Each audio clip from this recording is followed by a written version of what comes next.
വരുന്നതെന്ന് വളരെ ആദരപൂർവ്വം ക്ഷണിച്ചു. ബഹുമാനപ്പെട്ട അധ്യക്ഷൻ branch president Karima Raveendran sir, ഈ പരിപാടി ഔപചാരികമായി ഉദ്ഘാടനം ചെയ്യാനെത്തിയ K Muraleedharan sir, Vilappil Radhakrishnan sir, മറ്റ് സാമൂഹിക പ്രവർത്തകരെ, എക്സ് സർവീസ് അംഗങ്ങളെ, വീർനാരികൾ, ഇത്തരത്തിലുള്ളൊരു കാര്യം നമ്മളെ 25 വർഷം പിന്നിടുന്ന പാപ്പനംകോട് എക്സ് സർവീസ് ലീഗിൻ്റെ 25ാം വർഷം തികയുകയാണ്. 1999 തുടങ്ങിയ എക്സ് സർവീസ് ലീഗാണ് ഇത് യഥാർത്ഥത്തിൽ ഇതിൻ്റെ രാഷ്ട്രപതി എന്ന് പറയുന്നതായിരുന്നു എക്സ് സർവീസ് ലീഗിൻ്റെ ഇന്ത്യൻ രാഷ്ട്രപതിയായിരുന്നു മുഖ്യ രക്ഷാധികാരി. ഇപ്പോൾ കുറച്ച് വർഷങ്ങളായിട്ട് കേന്ദ്ര പ്രതിരോധ മന്ത്രിയാണ് നമ്മുടെ രക്ഷാധികാരി. കേരളത്തിൽ തന്നെ 500ഓളം ബ്രാഞ്ചുകളുണ്ട്. അതിൽ തിരുവനന്തപുരം താലൂക്കിൽ തന്നെ 16 ബ്രാഞ്ചുകളുള്ളൊരു ബ്രാഞ്ചാണ് ഈ പാപ്പനംകോട് ബ്രാഞ്ച്. ഈ പാപ്പനംകോട് ബ്രാഞ്ച് എന്നെന്നും ശ്രദ്ധിക്കപ്പെട്ട ബ്രാഞ്ചാണ്. കേരളത്തിൽ ആദ്യമായി ഡയറി ഇറക്കിയ ഒരു ബ്രാഞ്ച് പാപ്പനംകോട് ബ്രാഞ്ചാണ്. രണ്ടാമത് വിമുക്തോടെ മാസികകൾ ഏറ്റവും കൂടുതൽ പ്രചരിപ്പിച്ചതും പാപ്പനംകോട് ബ്രാഞ്ചാണ്. അങ്ങനെ നിരവധി പ്രവർത്തികൾ കോവിഡ് സമയത്ത് പോലും ഞാനും എൻ്റെ പ്രസിഡൻറ്റും മറ്റുള്ളവരെല്ലാവരും ചേർന്ന് തന്നെ വീടാന്തരം കോവിഡ് സമയത്ത് മലക്കറി കിറ്റുകളും അതും ഇതും കൊടുക്കാൻ വേണ്ടിയുള്ള ശ്രമങ്ങളും ഞങ്ങൾ നടത്തിയിരുന്നു. അങ്ങനെ പാപ്പനംകോട് ബ്രാഞ്ച് മികവുറ്റ രീതിയിലാണ് പോകുന്നത്. അതുകൊണ്ട് അത്തരത്തിലുള്ളൊരു കാര്യങ്ങളിലേക്കൊന്നും ഞാൻ കടക്കുന്നില്ല. ഈ കാര്യത്തെക്കുറിച്ച് അറിയാവുന്നവർക്കെല്ലാം അറിയാം. എൻ്റെ കടമ സ്വാഗതം ആശംസിക്കുക എന്നുള്ളതാണ്. ഈ യോഗത്തിൽ ആദ്യമായിട്ട് ഇതിൻ്റെ പാപ്പനംകോട് ബ്രാഞ്ചിൻ്റെ അധ്യക്ഷൻ ശ്രീ കരിമ രവീന്ദ്രൻ സാർ വ്യക്തമായ രാഷ്ട്രീയമുള്ള ഒരാളാണ്. രാഷ്ട്രീയം ഏതെന്ന് ഞാൻ പറയുന്നില്ല. ആ മേഖലയിൽ ലോക്കൽ കമ്മിറ്റിയിലായാലും ഏരിയ കമ്മിറ്റിയിലായാലും എല്ലാം ബന്ധമുള്ള ആളാണ്. പക്ഷേ എക്സ് സർവീസിൻ്റെ സംഘടനാ പ്രവർത്തനങ്ങളിൽ അദ്ദേഹം ആ രാഷ്ട്രീയം ഒന്നും നോക്കാതെ എല്ലാവരുമായിട്ടും ഒത്തൊരുമിച്ച് പ്രവർത്തിക്കാൻ സാധിക്കുന്ന ഒരു വ്യക്തിയാണ് കരിമ രവീന്ദ്രൻ. അദ്ദേഹത്തിനെ ഞാൻ സന്തോഷപൂർവ്വം പാപ്പനംകോട് ബ്രാഞ്ചിൻ്റെ പേരിൽ സ്വാഗതം ആശംസിക്കുന്നു. അടുത്തതായി നമുക്ക് ഏറ്റവും പുണ്യമായൊരു സ്ഥലമെന്ന് തന്നെ കരുതാം നമ്മുടെ ഈ പാപ്പനംകോട് ബ്രാഞ്ചിൽ വന്നത്. കാരണം നമുക്കെന്നും ഓർക്കാം, നമ്മുടെ കെ കരുണാകരൻ സാറ് അന്ന് മാളയിൽ നേമത്ത് മത്സരിക്കുമ്പോൾ 85 ആ സമയത്ത് നമ്മുടെ ഈ നേമമണ്ഡലം എന്ന് ശ്രദ്ധിക്കപ്പെട്ടിട്ടുള്ള ബ്രാഞ്ചാണ്. പക്ഷെ അതിനേക്കാൾ ഉപരി ഞാൻ ഇന്ന് ആലോചിക്കുമ്പോൾ നാളെയാണ് കരുണാകരൻ സാർ വിട പറഞ്ഞിട്ട് കഴിഞ്ഞ 23-ന് ഡിസംബർ 23-നാണ് അദ്ദേഹം വിട പറഞ്ഞത്. 2010 മരണപ്പെട്ടു പോയ ആളാണ്. ഇന്ന് ഇത്രയും വർഷം 14 വർഷത്തോളം ആകുന്നു. ഒരുപാട് ആത്മീയമായ രീതിയിലും വളരെ നല്ല രീതിയിലും സംഘടനാപരമായിട്ട് പരിണതപ്രജ്ഞനായ ഒരു മുഖ്യമന്ത്രി എന്ന നിലയിൽ മാത്രമല്ല കേന്ദ്രത്തിൽ വരെ പ്രധാനമന്ത്രി ആകേണ്ടുന്നൊരവസ്ഥ വരെ എത്തിയ അദ്ദേഹമാണ്. അദ്ദേഹത്തിൻ്റെ മികവിൽ ഒരുപക്ഷെ മകനായ കെ മുരളീധരൻ സാറ് തന്നെ ഇവിടെ എത്തിച്ചേർന്നത് നമുക്ക് ഏറ്റവും വലിയൊരു ഭാഗ്യമാണ്. ഞാൻ അതിനകത്ത് 1-2 കാര്യങ്ങൾ മാത്രമേ പറയുന്നുള്ളൂ. ഒന്ന്, വിമുക്തോടൻ്റെ കാര്യത്തിൽ പറയുമ്പോൾ നമ്മുടെ പാളയ യുദ്ധസ്മാരകത്തെക്കുറിച്ചുള്ളൊരു സംഭവം നിങ്ങൾക്കറിയാം. 30 വർഷമായിട്ട് വളരെ ജീർണിച്ച അവസ്ഥയിൽ കിടന്ന പാളയ യുദ്ധസ്മാരകത്തെ ഒന്ന് നന്നാക്കണമെന്ന് കാണിച്ച് പലരും പല രീതിയിൽ പ്രശ്നങ്ങൾ ഉന്നയിച്ചെങ്കിലും നടന്നില്ല. ഞാനത് അങ്ങനെ പറയുകയല്ല, ഞാൻ തന്നെയാണ്, എൻ്റേതിൻ്റേതല്ല. ഞാൻ പോയി ഒരു ദിവസം സാറന്ന് വട്ടിയൂർക്കാവിൽ MLA ആണ്. ഞാനവിടെ ചെല്ലുമ്പോഴത്തേക്ക് സാറിരിക്കുന്നു. സാർ എപ്പോഴും ഇരുന്ന് കഴിഞ്ഞാലും വട്ടിയൂർക്കാവിൽ വന്നിട്ടുള്ള ആൾക്കാരെ നോക്കി കണ്ടു കഴിഞ്ഞിട്ട് ബാക്കിയുള്ള അറ്റൻഡ് ചെയ്യുള്ളൂ. അപ്പം ഞാൻ പറഞ്ഞു ഇങ്ങനെയാണ്. അപ്പം പറഞ്ഞു എവിടെ നിന്ന്? അപ്പോൾ ഇരിക്കൂ. 12 മണിയായപ്പോൾ അദ്ദേഹം കഴിഞ്ഞു. എന്താണ് പ്രശ്നം? ഞാൻ പറഞ്ഞു സാർ പാളയ യുദ്ധസ്മാരകം. അപ്പോഴേ തന്നെ വണ്ടിയെടുത്ത് അവിടെ വരികയും സാറവിടെ വന്നപ്പോഴത്തേക്ക് യഥാർത്ഥത്തിൽ അത് വട്ടിയൂർക്കാവ് മണ്ഡലത്തിലല്ല വരുന്നത്, തിരുവനന്തപുരം ഈസ്റ്റിലാണ് വരുന്നത്. അപ്പോഴും സാറ് മുരളീധരൻ സാറ് പറഞ്ഞത് ഇത് അതിർത്തിയല്ലേ, പട്ടാളക്കാർക്ക് അതിർത്തിയൊന്നും ഇല്ലല്ലോ, ആ കാര്യം ഞാൻ ചെയ്യാം. 2 ആഴ്ച കൊണ്ട് ആ പാളയ യുദ്ധസ്മാരകം നവീകരിച്ചു. വലിയ റെക്കോർഡാണ്. അതുമാത്രമല്ല, ഉള്ളൂരിൽ നമുക്ക് ECHS ഉണ്ടായിരുന്നു. അതന്ന് പോയപ്പോഴും ഞങ്ങളെല്ലാം കൂടെ PMGയുടെ മുമ്പിൽ ഒരു ധർണ നടത്തി. ഇന്നും ഉള്ളൂർ ECHS ഇന്നും നിലനിൽക്കുന്നത് അതുകൊണ്ടാണ്. അത്തരത്തിലുള്ള ഒരുപാട് പ്രവർത്തനങ്ങൾക്ക് വേണ്ടി നമുക്ക് പ്രവർത്തിച്ചിട്ടുള്ള ആളാണ്. അതുമാത്രമല്ല, കരുണാകരൻ സാറിൻ്റെ സമയത്താണ് ഈ മേലാങ്കോട് ബസ് തുടങ്ങിയിട്ടുള്ളത്. ആ സമയത്താണ് അദ്ദേഹം MLA ആയിരുന്ന സമയത്താണ് ഈ ഭാഗത്ത് ബസ് സർവീസ് 20ഓളം ബസ് സർവീസുകൾ പിന്നീട് വന്നിട്ടുണ്ടായിരുന്നു. അത്രയൊക്കെ പുണ്യവും നല്ല രീതിയിൽ പ്രവർത്തിച്ചിട്ടുള്ള നമ്മുടെ കരുണാകരൻ സാറിൻ്റെ മകൻ എന്നുള്ള രീതി പറയാൻ കാരണം നാളെ അദ്ദേഹത്തിൻ്റെ വിട പറഞ്ഞ ദിവസമായതുകൊണ്ടാണ് ഞാൻ പറയുന്നത്.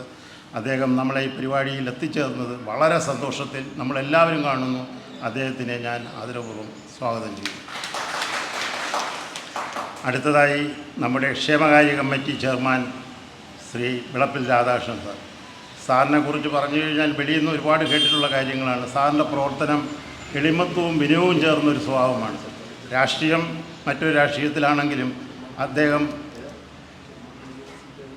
ക്ഷേമകാര്യ കമ്മിറ്റി ചെയർമാൻ കൂടിയായ വിളപ്പിൽ രാധാകൃഷ്ണൻ ഒരുപാട് പ്രവർത്തനങ്ങളിൽ നല്ല രീതിയിലും പ്രവർത്തിച്ചിട്ടുള്ള വ്യക്തിയാണ്. ഇപ്പോൾ തന്നെ ക്ഷേമകാര്യ വകുപ്പിനകത്ത് ആ പേയാട് ഭാഗങ്ങളിലൊക്കെ നടന്ന ഒരുപാട് പുരോഗമനങ്ങളിലൊക്കെ സാറിൻ്റേതായ മികവുണ്ട്, കഴിവുണ്ട്. അത് പത്രമാധ്യമങ്ങളിൽ കൂടെ ഞാൻ ശ്രദ്ധിക്കപ്പെടാറുണ്ട്. അതുകൊണ്ട് തന്നെയാണ് നമ്മുടെ ഏരിയയിൽ അല്ലെങ്കിൽ പോലും അത്രയും കഴിവുള്ള വ്യക്തികളെ നമ്മൾ ക്ഷണിക്കേണ്ടത് നമ്മളെ ആവശ്യം കൂടിയാണ്. അതുകൊണ്ടാണ് ഞാൻ അദ്ദേഹത്തെ ക്ഷണിച്ചത്. അദ്ദേഹം വന്നു, കൃത്യസമയത്ത് വന്നതിൽ അദ്ദേഹത്തെ സ്വാഗതം ചെയ്യുന്നു. അടുത്തതായിട്ട് നമ്മുടെ പാറശാല വാർഡിലെ സെയ്തലിയാണ്. വർഷങ്ങളായിട്ട് പാറശാലയായാലും ഇപ്പുറത്തായാലും ഇരുമ്പിലായാലും ഏത് പഞ്ചായത്തിലായാലും എവിടെ നിന്നാലും എപ്പോഴും ജയിക്കുന്ന ഒരു വ്യക്തിയാണ്. ജയിക്കുന്ന മാത്രമല്ല, ഞാൻ അദ്ദേഹത്തെ ശ്രദ്ധിക്കാൻ കാരണം അദ്ദേഹം കാരുണ്യ പ്രവർത്തനങ്ങളിൽ എപ്പോഴും ഉണ്ട്.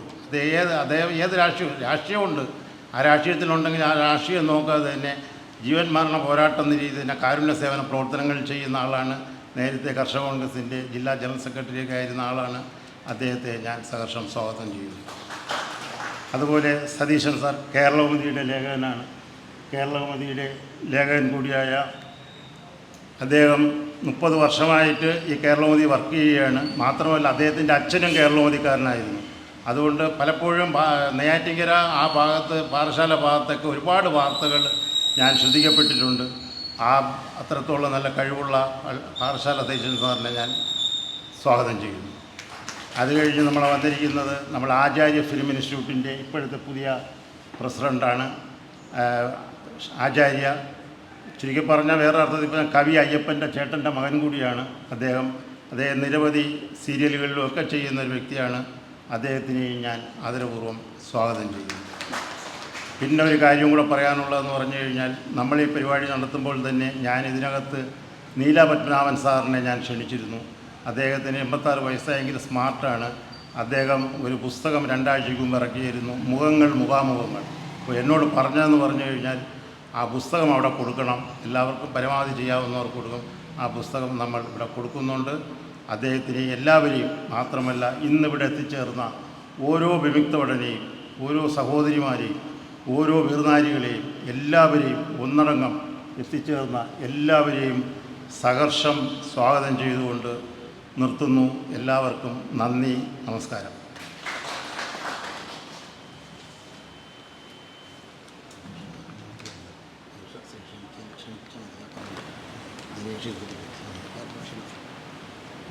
അടുത്തതായി നമ്മുടെ ഈ പരിപാടി ഉദ്ഘാടനം ചെയ്യാൻ ഇവിടെ എത്തിച്ചേർന്ന നമ്മുടെ മുരളീധരൻ സാർ ഇവിടെ എത്തിയിട്ടുണ്ട്. അദ്ദേഹത്തിന് ഞാൻ വളരെ ഹൃദയപൂർവ്വം ഈ വേദിയിലേക്ക് ക്ഷണിക്കുന്നു. അതിനു മുമ്പായിട്ട് പാപ്പനംകോട് ബ്രാഞ്ചിൻ്റെ ഒരു ഉപഹാരം സാറിന് Pappanamcode branch president K Muraleedharan സാറിന് കൈമാറും.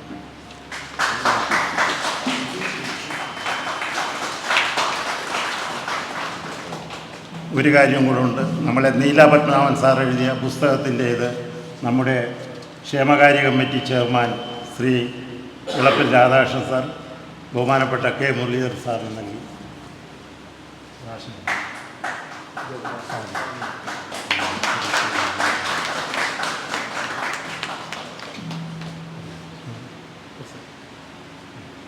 അധ്യക്ഷൻ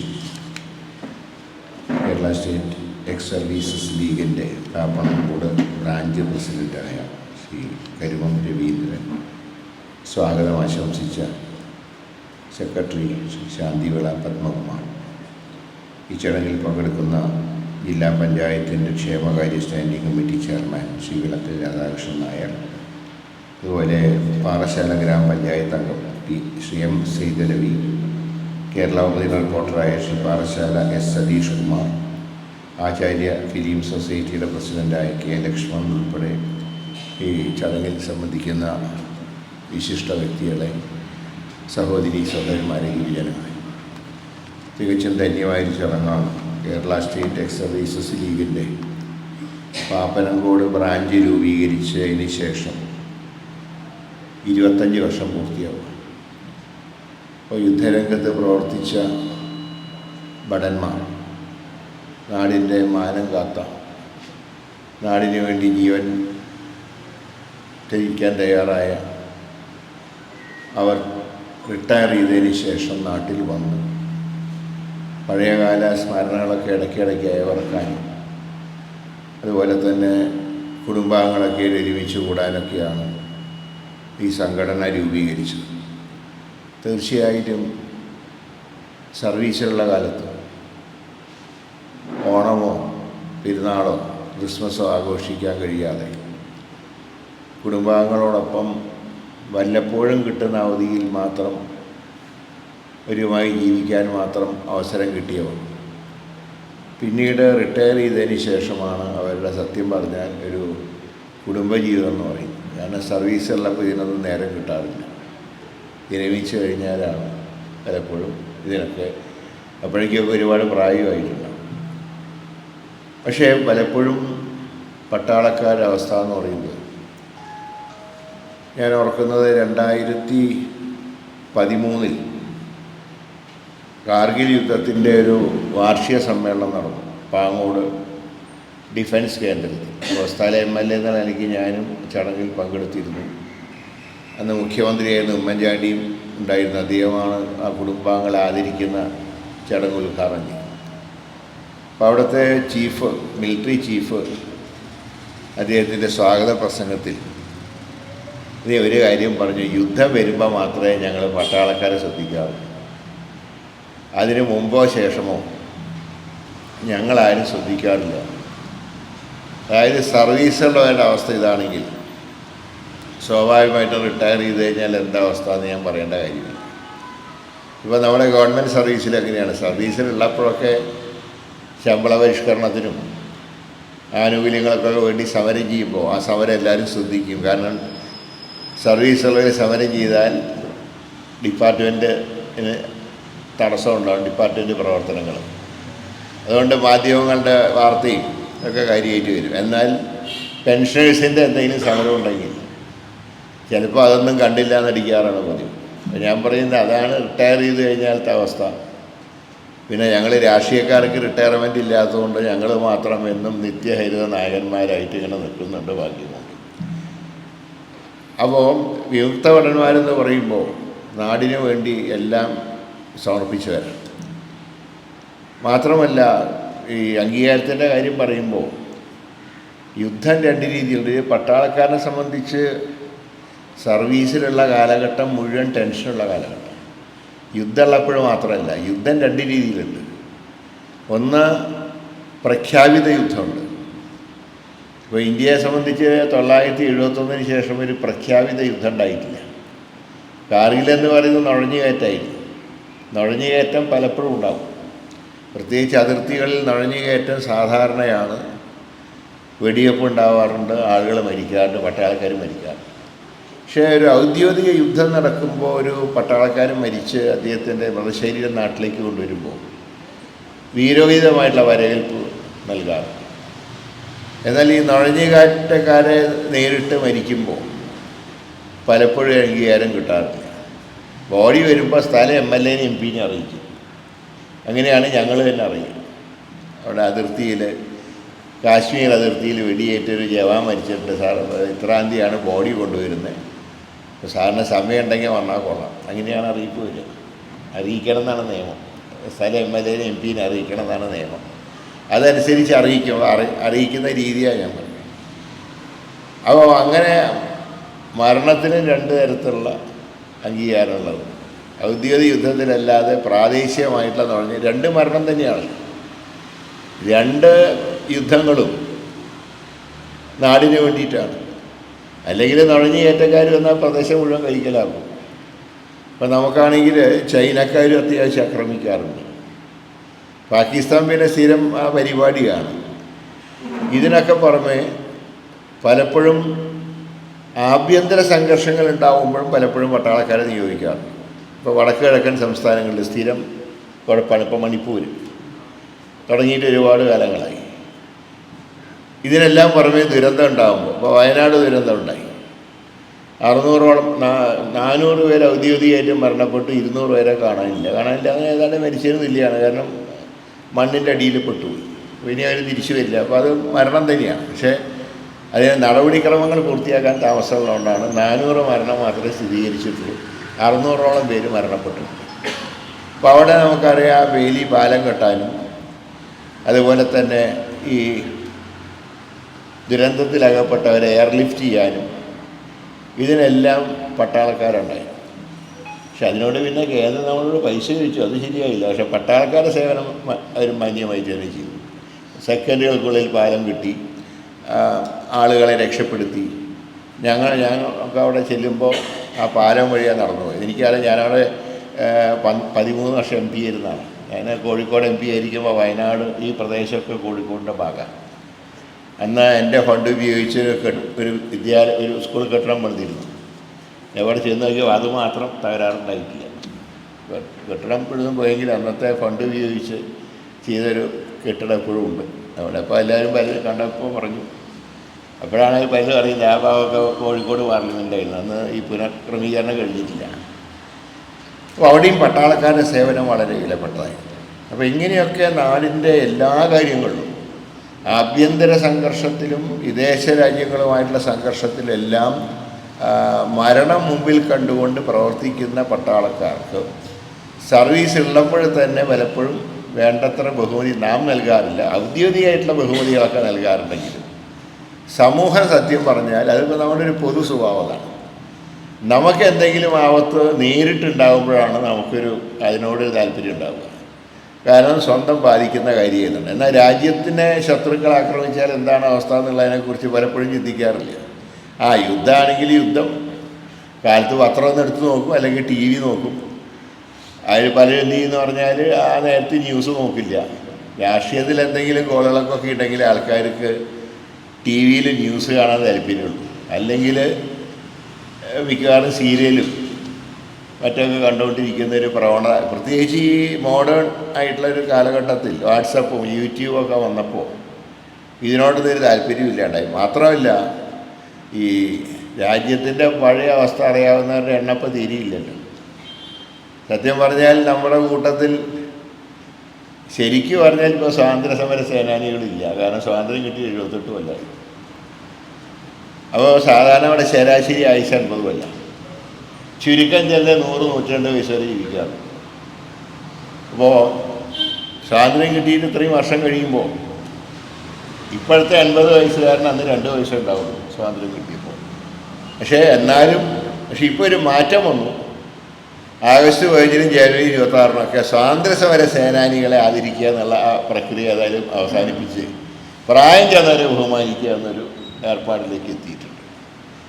കാരണം ഇതിൻ്റെ വർഷങ്ങൾ നോക്കിയാൽ, വയസ്സ് നോക്കിയാൽ, സ്വാതന്ത്ര്യം കിട്ടുന്ന കാലത്തെ പ്രായമൊക്കെ ആൾക്കാർ തുലനം ചെയ്യുന്നുള്ളതുകൊണ്ട് ഇപ്പോൾ ആ ഏർപ്പാട് നിർത്തി മുതിർന്നവരെ ആദരിക്കുക. അപ്പോൾ അതിൻ്റെ അർത്ഥം സ്വാതന്ത്ര്യ സമരം കണ്ടവരാരും ഇപ്പോൾ നമ്മുടെ കൂട്ടത്തിലില്ല. സ്വാഭാവികമായിട്ട് ഇവിടെ ഇപ്പോൾ ഏതാണ്ട് ഈ രീതിയിലുള്ള എല്ലാവരും സ്വാതന്ത്ര്യത്തിന് ശേഷം ജനിച്ചവരാണ്. അതുകൊണ്ട് സ്വാതന്ത്ര്യ സമരം കണ്ടിട്ടൊന്നുമില്ല. ഇതിനോടൊട്ട് പലർക്കും താല്പര്യമില്ല. ഇപ്പോൾ വോട്ട് ചെയ്യാൻ തന്നെ താല്പര്യമില്ലാത്തവരുടെ എണ്ണം കൂടി വരിക നമ്മുടെ ചെറുപ്പക്കാരുടെ. അപ്പോൾ അങ്ങനെയൊക്കെ കാലം മാറുമ്പോൾ പഴയതൊന്നും ആരും ഓർക്കില്ല. മുമ്പൊക്കെ പൊതുരംഗത്ത് വന്നപ്പോൾ ഞാൻ ദീർഘകാലം MLA MP ആയിരുന്നു. അവിടെ ലോക്കൽ ബോഡിയിൽ അംഗങ്ങൾ ഈ രീതിയിലുണ്ട്. അപ്പോൾ രാഷ്ട്രീയത്തിൽ വന്നപ്പോൾ ഞങ്ങളൊക്കെ ഓരോ സ്ഥാനത്തെത്തി. പക്ഷേ സ്വാതന്ത്ര്യ സമര കാലത്ത് എങ്ങനെ രാഷ്ട്രീയത്തിൽ വരുമ്പോൾ ഒന്നുകിൽ ജയില് അല്ലെങ്കിൽ മരണം, രണ്ടിലൊന്നും ഉറപ്പായി. അപ്പം അങ്ങനെ കാലം മാറുമ്പോൾ നമ്മുടെ ഒരു സ്വഭാവ കാര്യങ്ങളൊക്കെ മാറുകയാണ്. പക്ഷേ എങ്കിലും ആ കർമ്മരംഗത്ത് പ്രവർത്തിച്ച കാലങ്ങളെക്കുറിച്ച് അയവറക്കുക എന്ന് പറയുമ്പോൾ അത് വലിയൊരു കാര്യം തന്നെയാണ്. അതാണ് നേരത്തെ സ്വാഗത പ്രാസംഗികം പറഞ്ഞത്. പാളയത്തെ പട്ടാളക്കാരുടെ സ്മൃതി മണ്ഡപത്തിൽ ചെല്ലുമ്പോൾ ശരിയാണ് ഞാൻ പറയുമ്പോൾ, സാങ്കേതികമായിട്ട് പറഞ്ഞാൽ അത് തിരുവനന്തപുരം അസംബ്ലി നിയോജകമണ്ഡലം. പക്ഷേ അന്ന് ഇവരൊക്കെ കൂടെ എൻ്റെ അടുത്ത് വന്നപ്പോൾ ഞാൻ ചെന്ന് നോക്കിയപ്പോൾ വളരെ പരിതാപകരായി. അന്ന് തന്നെ മുഖ്യമന്ത്രിയോട് വിളിച്ച് പറഞ്ഞ് കുറച്ച് ഫണ്ടൊക്കെ സാങ്ഷനാക്കിയിട്ട് വൃത്തിയാക്കി. ഇപ്പോൾ അവിടെ എല്ലാ ഇതിൻ്റെ ചടങ്ങിനൊക്കെ അവിടെ പുഷ്പാർച്ചനയും കാര്യങ്ങളൊക്കെ നടക്കുന്നുണ്ട്. കാരണം നമുക്കൊക്കെ വേണ്ടിയിട്ടല്ലേ അവരൊക്കെ ജീവൻ ബലിയർപ്പിച്ച്. അപ്പോൾ അങ്ങനെയുള്ളവരെ അവരുടെ സ്മാരകം കെട്ടിത്തന്നിട്ട് അതുപോലെ നമുക്ക് പരിപാലിക്കാൻ കഴിഞ്ഞില്ലെങ്കിൽ മോശമല്ലേ? അതുകൊണ്ട് തീർച്ചയായിട്ടും പട്ടാളക്കാരെയും റിട്ടയർ ചെയ്തവരെ പ്രത്യേകിച്ച് ബഹുമാനിക്കാൻ നമുക്ക് കഴിയണം. അതുകൊണ്ട് തന്നെ എക്സ് സർവീസസ് ലീഗിൻ്റെ പ്രവർത്തനം വളരെ കാര്യക്ഷമമായി നടക്കുന്നു എന്ന് കാണുമ്പോൾ ഒരു ചാരിതാർത്ഥ്യമുണ്ട്. അപ്പോൾ ഇവിടെ ഈ ബ്രാഞ്ചിലുള്ള പഴയ പട്ടാളക്കാരും അവരുടെ കുടുംബാംഗങ്ങളൊക്കെയാണ് പങ്കെടുത്തിട്ടുള്ളത്. ഇതുപോലത്തെ സ്മരണം എന്ന് നമുക്ക് നിലനിർത്താൻ കഴിയണം എന്ന് മാത്രം സൂചിപ്പിച്ചുകൊണ്ട് കർമ്മരംഗത്ത് ജീവൻ ബലിയർപ്പിച്ച പട്ടാളക്കാരെ മുഴുവൻ അവരുടെ സ്മൃതി മണ്ഡപം അവരുടെ പാവന സ്മരണയ്ക്ക് മുമ്പിൽ ആദരാഞ്ജലി അർപ്പിച്ചുകൊണ്ട് 25ാം വാർഷിക ആഘോഷ പരിപാടികൾ ഔപചാരികമായിട്ട് ഉദ്ഘാടനം ചെയ്യുന്നു. എല്ലാവർക്കും വിനീതമായിട്ടുള്ള നമസ്കാരം. അടുത്തത് സാറിന് പോകണമെന്നുള്ളതുകൊണ്ട് കുറച്ച് ആദരിക്കൽ ചടങ്ങുകളാണ്, അതിനുവേണ്ടി ക്ഷണിക്കുന്നു. ആദ്യമായി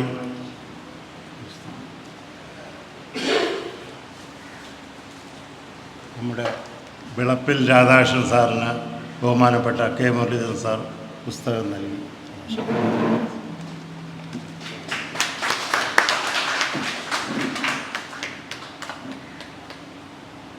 നമ്മുടെ പാറശാല കൗൺസിലർ സെയ്തലിക്ക് പുരസ്കാരം നൽകി.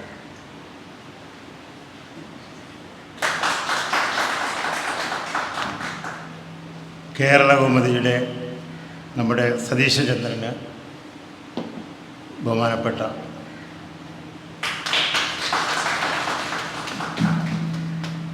ആര്യയുടെ സംസ്ഥാന പ്രസിഡന്റ് ലക്ഷ്മണന് ഭാരം നൽകി.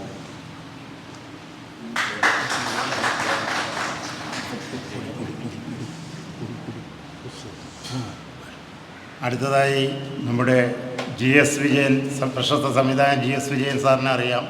അദ്ദേഹത്തിൻ്റെ അളിയനാണ് രഘുനാഥ് സാർ. ഒരുപക്ഷെ ആ സിനിമയെ കൊണ്ടുവന്ന് എത്തിച്ചത് അദ്ദേഹം തന്നെയാണ്. നിരവധി സിനിമകൾ ചെയ്തിട്ടുള്ള ആളാണ്. അദ്ദേഹത്തിനെ ആദരിക്കുന്നു.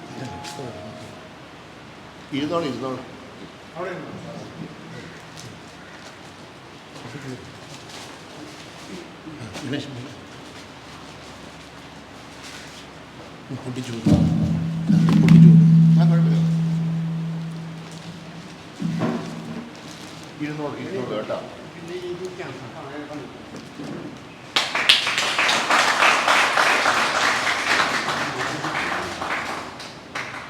അടുത്തതായി ഈ ബ്രാഞ്ച് രൂപീകരിച്ച സമയത്ത് തൊട്ടുള്ള ശ്രീകുമാരൻ നായർ സാറിനെ ക്ഷണിക്കുന്നു.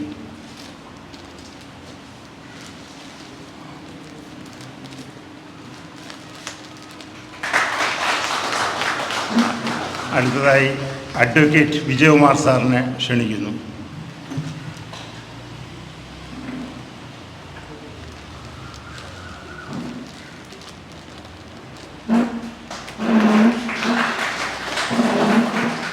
വളരെ കാലം ഗൾഫിലൊക്കെ ആയിരുന്ന ശ്രീ രാജപ്പൻ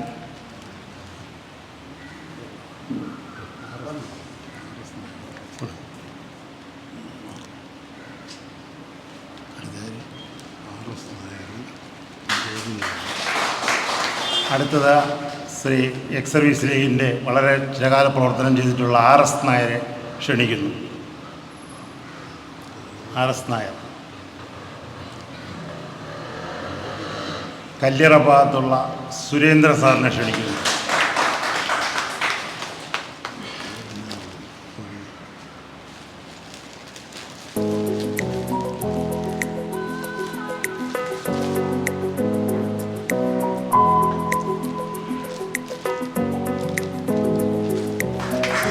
അടുത്തത് ഓണറി ക്യാപ്റ്റൻ ഗോപിനാഥ് സാറിന്.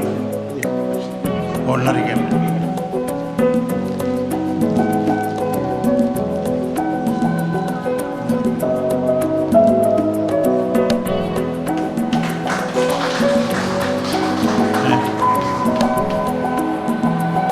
അടുത്തത് നമ്മുടെ പാപ്പൻകോട് ബ്രാഞ്ചിൻ്റെ പ്രസിഡന്റ് ശ്രീ രവീന്ദ്രനെ ആദരവ് ക്ഷണിക്കുന്നു.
ഏറെ പ്രിയങ്കരനായ ഈ യോഗത്തിൻ്റെ അധ്യക്ഷൻ എക്സ് സർവീസ് സംഘടനയുടെ പാപ്പനംകോട് ബ്രാഞ്ചിൻ്റെ പ്രസിഡന്റ് ശ്രീ കരിമ്പം രവീന്ദ്രൻ, ഈ വാർഷിക പരിപാടി ഉദ്ഘാടനം ചെയ്ത് കടന്നുപോയ ബഹുമാന്യായ മുൻ മന്ത്രി, മുൻ MP ശ്രീ കെ മുരളീധരൻ, ഇവിടെ സ്വാഗതം ആശംസിച്ച എൻ്റെ പ്രിയപ്പെട്ട സുഹൃത്തു കൂടിയായ ശാന്തിവിള പത്മകുമാർ, വേദിയിൽ ഉപവിഷ്ടരായിരിക്കുന്ന M സൈതലി, പാറശാല ഗ്രാമപഞ്ചായത്തിൻ്റെ ജനപ്രതിനിധി, പാറശാല സതീഷ് കുമാർ, കേരള കൗമുദിയുടെ റിപ്പോർട്ടർ, ശ്രീ K ലക്ഷ്മണൻ, ആചാര്യ ഫിലിം സൊസൈറ്റി, താലൂക്ക് സമിതിയുടെ പ്രസിഡന്റും എൻ്റെ സഹപാഠിയുമായ പരമേശ്വരൻ നായർ, ഇവിടെ ആദരിക്കപ്പെട്ട ബഹുമാന്യരായ സുഹൃത്തുക്കൾ, സഹോദരിമാർ, ദീർഘമായൊരു പ്രസംഗത്തിന് മുതിരുന്നില്ല. ശാന്തിവിള പത്മകുമാറാണ് എന്നെ ഈ പരിപാടിയിലേക്ക് ക്ഷണിച്ചത്. വാസ്തവത്തിൽ എൻ്റെ പ്രവർത്തന മേഖലയല്ല ഇത്, പാപ്പനംകോട് പ്രദേശം. ഞാൻ തിരുവനന്തപുരം ജില്ലാ പഞ്ചായത്തിൻ്റെ പള്ളിച്ചൽ ഡിവിഷനിൽ മത്സരിച്ച് വിജയിച്ച് ജില്ലാ പഞ്ചായത്തിൻ്റെ സ്റ്റാൻഡിംഗ് കമ്മിറ്റിയുടെ ചെയർമാനായ ആളാണ്. ശാന്തിവിള പത്മകുമാറിൻ്റെ സഹധർമ്മിണി സുമ എൻ്റെ സഹപ്രവർത്തകയായിരുന്നു. ജില്ലാ പഞ്ചായത്തിലായിരുന്നു അവർ സേവനം ചെയ്തിരുന്നത്. ഇപ്പോൾ അവർ കാട്ടാക്കട താലൂക്ക് ഓഫീസിലാണ് ചെയ്യുന്നത്. എനിക്ക് തോന്നുന്നു 2-3 മാസം മുമ്പ് ഒരു പരിപാടിക്ക് പ്രസ് ക്ലബ്ബിൽ എന്നെ അദ്ദേഹം ക്ഷണിച്ചിരുന്നു. എനിക്കന്ന് പങ്കെടുക്കാൻ കഴിഞ്ഞിരുന്നില്ല. ഈ പരിപാടി പങ്കെടുക്കുമ്പോൾ അദ്ദേഹം സ്വാഗതം പറയുമ്പോൾ പറയാത്ത, ഒരുപക്ഷെ അദ്ദേഹത്തിന് അറിയാത്ത ഒരു കാര്യം കൂടി ഞാൻ നിങ്ങളോട് പറയാം. ഞാൻ എക്സ് സർവീസ്മാൻ അല്ല, പക്ഷേ പട്ടാളത്തിൻ്റെ യൂണിഫോം ധരിച്ചിട്ടുണ്ട്. ഞാൻ ഒരു 4-4.5 വർഷത്തെ സർവീസ് പൂർത്തീകരിച്ച ഒരാളാണ് ഞാൻ. എനിക്ക് തോന്നുന്നു ഏതാണ്ട് 82-ൽ സൈനികനായി പാങ്ങോട് നിന്ന് റിക്രൂട്ടായി സിഗ്നൽസിൽ ജോയിൻ ചെയ്തു. മധ്യപ്രദേശിൽ ജബൽപൂരിൽ ഫിസിക്കൽ ട്രെയിനിങ് കഴിഞ്ഞ്, ട്രേഡ് ട്രെയിനിങ്ങും കഴിഞ്ഞ് ഏതാണ്ട് കഷ്ടിച്ച് 4-4.25 വർഷം.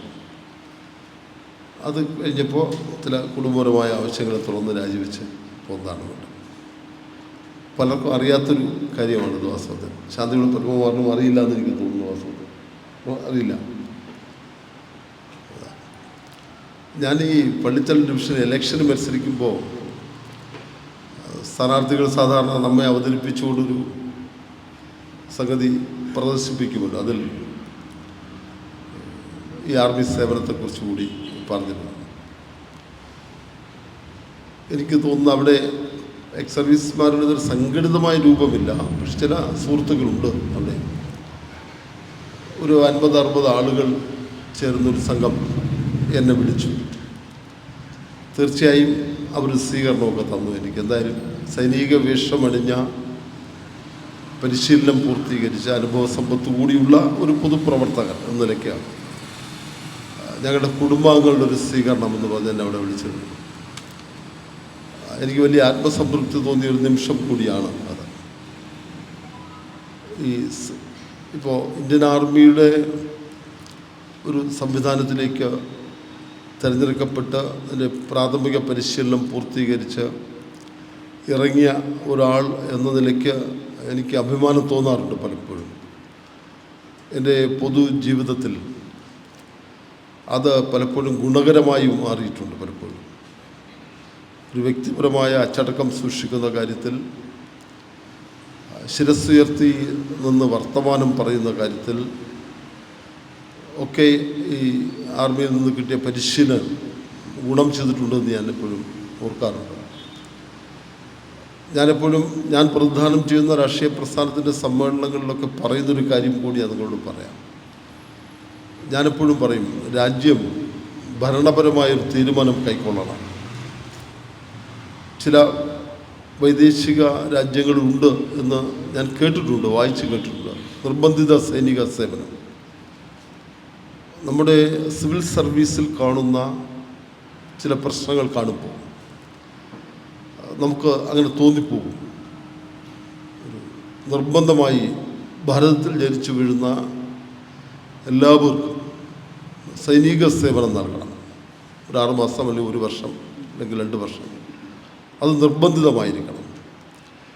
അപ്പോഴാണ് അവർ അച്ചടക്കമെന്ത് എന്ന് പഠിക്കുന്നത്. തീർച്ചയായും പിന്നീട് അവർ സിവിൽ സർവീസിൽ ഉത്തരവാദിത്വങ്ങളിലേക്ക് വരുമ്പോൾ തീർച്ചയായും അത് സമൂഹത്തിന് നന്മയുണ്ടാക്കും. അത്തരത്തിലാണ് ആ പരിശീലനം എന്ന് വിലയിരുത്തുന്ന ഒരാൾ കൂടിയാണ് ഞാനത് എൻ്റെ പ്രിയപ്പെട്ട ജ്യേഷ്ഠ സഹോദരന്മാരായ നിങ്ങൾ കൂടി അറിയണം എന്നുള്ളതുകൊണ്ടത് പറഞ്ഞതാണ്. അങ്ങനെ ഒരു പശ്ചാത്തലം കൂടി എനിക്കുണ്ട് സൂചിപ്പിച്ച. ഇത് എക്സ് സർവീസ്മാൻമാരുടെ സംഘടനയാണ്. 25 വർഷം പൂർത്തിയാകുന്നു. ഞാനെൻ്റെ പ്രസിഡന്റിനോട് ചോദിച്ചു, അതിൻ്റെ 150ഓളം അംഗങ്ങൾ ഇതിലുണ്ട്. 25 വർഷക്കാലം ഒരു സംഘടനയുടെ പ്രവർത്തനം നിലനിന്നു പോകുന്നത് എത്രത്തോളം കാര്യക്ഷമമായി പ്രവർത്തിക്കുന്നു എന്നുള്ളതിനപ്പുറം നിലനിന്ന് പോകുന്നത് തന്നെ ഏറ്റവും പ്രധാനമാണ്. സാധാരണ ആരംഭശൂരത്വം കാണിക്കുമാണ്. സംഘടന രൂപീകരിക്കും, രജിസ്ട്രേഷനാവും, 1-2 വാർഷികം നടത്തും, പതിയെ അംഗത്തിൻ്റെ പ്രവർത്തനം മന്ദീഭവിച്ചു. ഇതിൻ്റെ ഭാരവാഹികൾ പ്രസിഡന്റും സെക്രട്ടറിയും ഒക്കെ മുൻകൈ എടുത്ത് വളരെ സജീവമായി നിലനിർത്തിക്കൊണ്ട് പോകുന്നു എന്നുള്ളത് ഏറ്റവും പ്രധാനപ്പെട്ട കാര്യമായിട്ടാണ് ഞാൻ കരുതുന്നത്. നിങ്ങൾ ജീവിതത്തിൽ പരുവപ്പെട്ടവരാണ്, തീർച്ചയായും ഒരുപാട് അനുഭവങ്ങൾ ഉള്ളവരാണ്. ഞാൻ ഒരു സായുധ സേനയുടെ ഒരു അറ്റത്ത് മാത്രം പ്രവേശിച്ച ഒരാളാണ് 4 വർഷക്കാലം. എൻ്റെ മുന്നിലിരിക്കുന്ന നിങ്ങളാരും അത്തരത്തിലല്ല. അതിലെ ശരിയായ ഒരു അനുഭവം പേറി പുറത്തു വന്നവരാണ്. മഞ്ഞുമലകളും മണലാരണ്യങ്ങളും താണ്ടി ജീവിതത്തിൻ്റെ എല്ലാ കഷ്ടതകളെയും അഭിമുഖീകരിച്ച് ഇവിടെ ഉദ്ഘാടകൻ സൂചിപ്പിച്ചതുപോലെ ജീവിതത്തിൻ്റെ ഒരു ഭാഗം മറച്ചു വെച്ച് മറന്നുകൊണ്ട് വേറൊരു ലക്ഷ്യത്തിലേക്ക് വേണ്ടി പണിയെടുത്തവരാണ്. ഒരുപക്ഷെ ഇന്ന് കാണുന്ന സേവന വേതന വ്യവസ്ഥകളില്ലാതിരുന്നൊരു കാലത്ത്, മറ്റ് വലിയ സുഖസൗകര്യങ്ങളൊന്നും ലഭിച്ചിട്ടില്ലാത്തൊരു കാലത്ത്, തീർത്തും പരുക്കനെന്ന് നമ്മൾ വിശേഷിപ്പിക്കുന്ന സിവിൽ സർവീസിൻ്റെ യാതൊരുവിധ ശീതളിമയും ലഭിക്കാത്ത ഒരു വല്ലാത്ത ഒറ്റപ്പെടലിൽ ജീവിക്കുന്ന ഒരു സമൂഹമാണ് പ്രതിരോധ സേനയിലുള്ളത് എന്ന് തീർത്ത് എനിക്ക് പറയാൻ കഴിയും. മനുഷ്യനാണോ എന്ന് പോലും നമുക്ക് സംശയിച്ചു പോകുന്ന തരത്തിലേക്ക് അവൻ്റെ മാനസികാവസ്ഥയിൽ കഴിയേണ്ടി വരുന്ന കാലം, കുടുംബത്തെ ഉപേക്ഷിച്ച മട്ടിൽ ആ വിരഹവേദന എന്നൊക്കെ പറയുന്നത് ചെറിയ കാര്യമായിരിക്കില്ല. ഞാൻ കുറച്ചൊക്കെ ചെറുതായി അനുഭവിച്ച, ഞാൻ കുടുംബമൊന്നും ആയ ആളല്ല, എൻ്റെ അമ്മയും മാത്രം സഹോദരങ്ങൾ മാത്രമേ ഉള്ളൂ എന്ന്. അതുപോലും ലീവിലേക്ക് വരുന്നതിൻ്റെ ആഹ്ലാദവും ലീവ് കഴിഞ്ഞ് തിരികെ പോകുന്നതിൻ്റെ പ്രയാസവും ഇന്നും ഞാൻ ഓർക്കും. അതുണ്ടാക്കുന്നൊരു ആത്മനൊമ്പരമുണ്ട് നമുക്ക്. വാസ്തവത്തിൽ തിരുവനന്തപുരം റെയിൽവേ സ്റ്റേഷനിൽ നിന്ന് ട്രെയിൻ കയറി ക്യാമ്പിലേക്ക് പോകുന്ന യാത്ര, അത് 2 ദിവസം അല്ലെങ്കിൽ 40 മണിക്കൂർ, 28 മണിക്കൂർ അല്ലെങ്കിൽ 30 മണിക്കൂറാണ്. എത്രയോ ദിനരാത്രങ്ങൾ പോലെ നമുക്ക് അനുഭവിച്ചാണ് നമ്മളെത്തുന്നത്. അത് കഴിഞ്ഞ് അവിടെ എത്തിയാൽ ക്യാമ്പിലേക്ക് പിന്നെ ഒന്ന് പൂർണ്ണമായി ചേർന്ന് വരാൻ നാം മാനസികമായി എടുക്കുന്ന സമയമൊക്കെ നമ്മൾ അനുഭവിക്കും. അത് അനുഭവിക്കുമ്പോൾ മാത്രമേ തീർച്ചയായും നമുക്കറിയാൻ കഴിയും എങ്ങനെയാണ് ഇന്ത്യൻ ആർമിയിലേക്ക് നമ്മൾ എത്തിപ്പെടുന്നത്. വളരെ ചുരുക്കം ആളുകളായിരിക്കാം. ഇതൊരു ലക്ഷ്യമായി, ഇതാണ് എൻ്റെ പ്രതീക്ഷ, ഇതാണ് എൻ്റെ ലക്ഷ്യം, എനിക്ക് അവിടെയാണ് എത്തിച്ചേരേണ്ടതെന്ന ലക്ഷ്യത്തോടെ എത്തുന്നത്. മഹാഭൂരിപക്ഷം ആളുകൾ അങ്ങനെയാണെന്ന് ഞാൻ കരുതുന്നില്ല. എത്തപ്പെടുന്നവരാണ് അവർ. തൊഴിലില്ലായ്മ രൂക്ഷമായ കേരളത്തിൽ അഭ്യസ്തവിദ്യരായ മനുഷ്യനെ സംബന്ധിച്ച് ആദ്യം ആശ്രയിക്കാൻ കഴിയുന്ന മേഖലയായിരുന്നു പ്രതിരോധ സേനകൾ. യൂണിഫോംഡ് സർവീസിലേക്ക് എത്തിപ്പിരിക. കായികമായ ശേഷിയുണ്ടെങ്കിൽ, അതിന് മനസ്സുമുണ്ടെങ്കിൽ അതിലേക്കൊന്ന് കൈവച്ച് നോക്കാം എന്ന് കരുതി പോകുന്നവരാണ് മഹാഭൂരിപക്ഷം. വളരെ ചുരുക്കം ആളുകളായിരിക്കാം നന്നായി അത് മനസ്സുകൊണ്ട് ആസ്വദിച്ച് അത്തരം കാര്യങ്ങളിലേക്ക് എത്തിപ്പെടുന്നവർ വളരെ കുറവായിരിക്കുമെന്നാണ് എൻ്റെ വ്യക്തിപരമായ അഭിപ്രായം. അപ്പോൾ അത്തരത്തിൽ ദുർഘടം എന്ന് വിശേഷിപ്പിക്കാവുന്ന ജീവിത സാഹചര്യങ്ങളോട് അഭിരമിച്ചുകൊണ്ട് പൊതുസമൂഹം ഇങ്ങനെയൊക്കെയാണ് എന്ന് നമുക്ക് തിരിച്ചറിവുള്ളപ്പോഴും അടച്ചിട്ടവരായി, ഒരു കൂട്ടിലകപ്പെട്ടവരായി, അസ്വതന്ത്രരായി കഴിയുന്ന ഒരു വിഭാഗമാണ് പ്രതിരോധ സേനയിലെ അംഗങ്ങൾ എന്ന് പറയാൻ എനിക്ക് മടിയില്ല. ഞാനും കുറച്ചാൾ കൂടുതൽ അടയ്ക്കപ്പെട്ട ആളായിരുന്നതുകൊണ്ട് തന്നെ തീർച്ചയായും എന്തൊക്കെ പറയുമ്പോഴും നമുക്ക് ആ പ്രൗഢമായ ഈ സേവന കാലയളവിനെ പുറത്തുനിന്ന് നോക്കുമ്പോൾ വളരെ ബഹുമാനപൂർവ്വം കാണാം നമുക്ക്. തീർച്ചയായും അത് അർഹിക്കുന്നത് തന്നെയാണ്. തീർച്ചയായും സാധാരണ മനുഷ്യൻ നന്നായി ഉറങ്ങുമ്പോൾ ഉറക്കമെണീറ്റിരുന്ന് രാജ്യത്തെ സംരക്ഷിക്കുന്നവൻ, നമ്മുടെ അതിർത്തി കാക്കുന്നവൻ, വിവിധ തരത്തിലുള്ള പ്രവർത്തനങ്ങളിൽ ഏർപ്പെടുന്നവൻ, ഔദ്യോഗിക കൃത്യനിർവഹണത്തിൽ ഏർപ്പെടുന്നവൻ, കുടുംബം നമുക്ക് വേണ്ടി പ്രാർത്ഥിക്കുന്നവൻ, നമ്മൾ കുടുംബത്തെ ഓർത്ത് വിതുമ്പുന്നവൻ, ഏതെങ്കിലും സ്വകാര്യ നിമിഷങ്ങളിൽ വൈകാരികമായി മനസ്സ് പിടയുന്നവൻ ആയി പ്രതിരോധ സേനയിലെ അംഗങ്ങൾ മാറുന്ന നമുക്ക് കാണാം.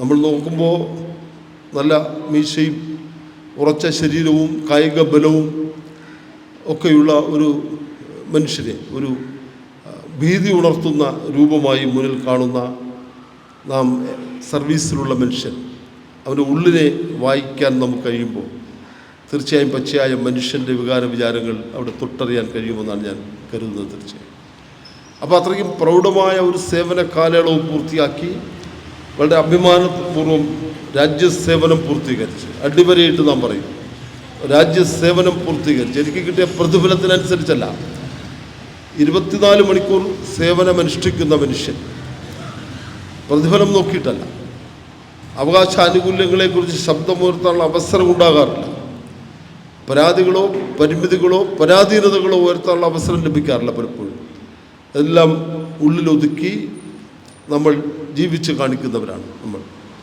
നമ്മുടെ ഉത്തരവാദിത്വത്തെ പ്രബലമായി കണ്ടുകൊണ്ട് തന്നെ തന്നെ മനസ്സിൽ ഉറച്ച തീരുമാനങ്ങളുമായി മുമ്പോട്ട് പോകുന്നവൻ, ഏതൊക്കെ വൈതരണികൾ ഉണ്ടാകുമ്പോഴും അതിനെയൊക്കെ അതിജീവിച്ച് മുമ്പോട്ട് പോകാനുള്ള ഉൾക്കരുത്ത് മാത്രം തരണേ എന്ന് പ്രാർത്ഥിച്ചുകൊണ്ട് മുമ്പോട്ട് പോകുന്ന ഒരു വിഭാഗം. അതാണ് ആ സേവന കാലയളവ് കഴിഞ്ഞാണ് എക്സ് സർവീസായി മാറി നാം പുറത്തു വരുന്നത്. മുമ്പൊക്കെ ഞാൻ കേട്ടിട്ടുണ്ട്, ഞാനൊക്കെ ആർമിയിലേക്ക് പോകുമ്പോൾ ഒരു ഘടകം അതുകൂടിയായിരുന്നു. പട്ടാളത്തിൽ പോയാൽ 15 വർഷമെങ്കിലും സർവീസ് പൂർത്തീകരിച്ചിറങ്ങിയാൽ മറ്റൊരു ജോലി ഉറപ്പാണ് ഇവിടെ വരും. അന്ന് ഞങ്ങളൊക്കെ അത്തരത്തിൽ ചിന്തിക്കുന്ന സമയത്ത് ആരും എക്സർവീസിന് പുറത്തു നിൽക്കാറില്ല. നിർബന്ധമായി ജോലി ലഭിച്ചിരിക്കും, സർക്കാർ ജോലി തന്നെ ലഭിച്ചിരിക്കും. അത് കഴിഞ്ഞപ്പോൾ അതും മാറി. ആ സാഹചര്യവും ആ ഒരു സുരക്ഷിതത്വമില്ലായ്മയും ഉണ്ടായി.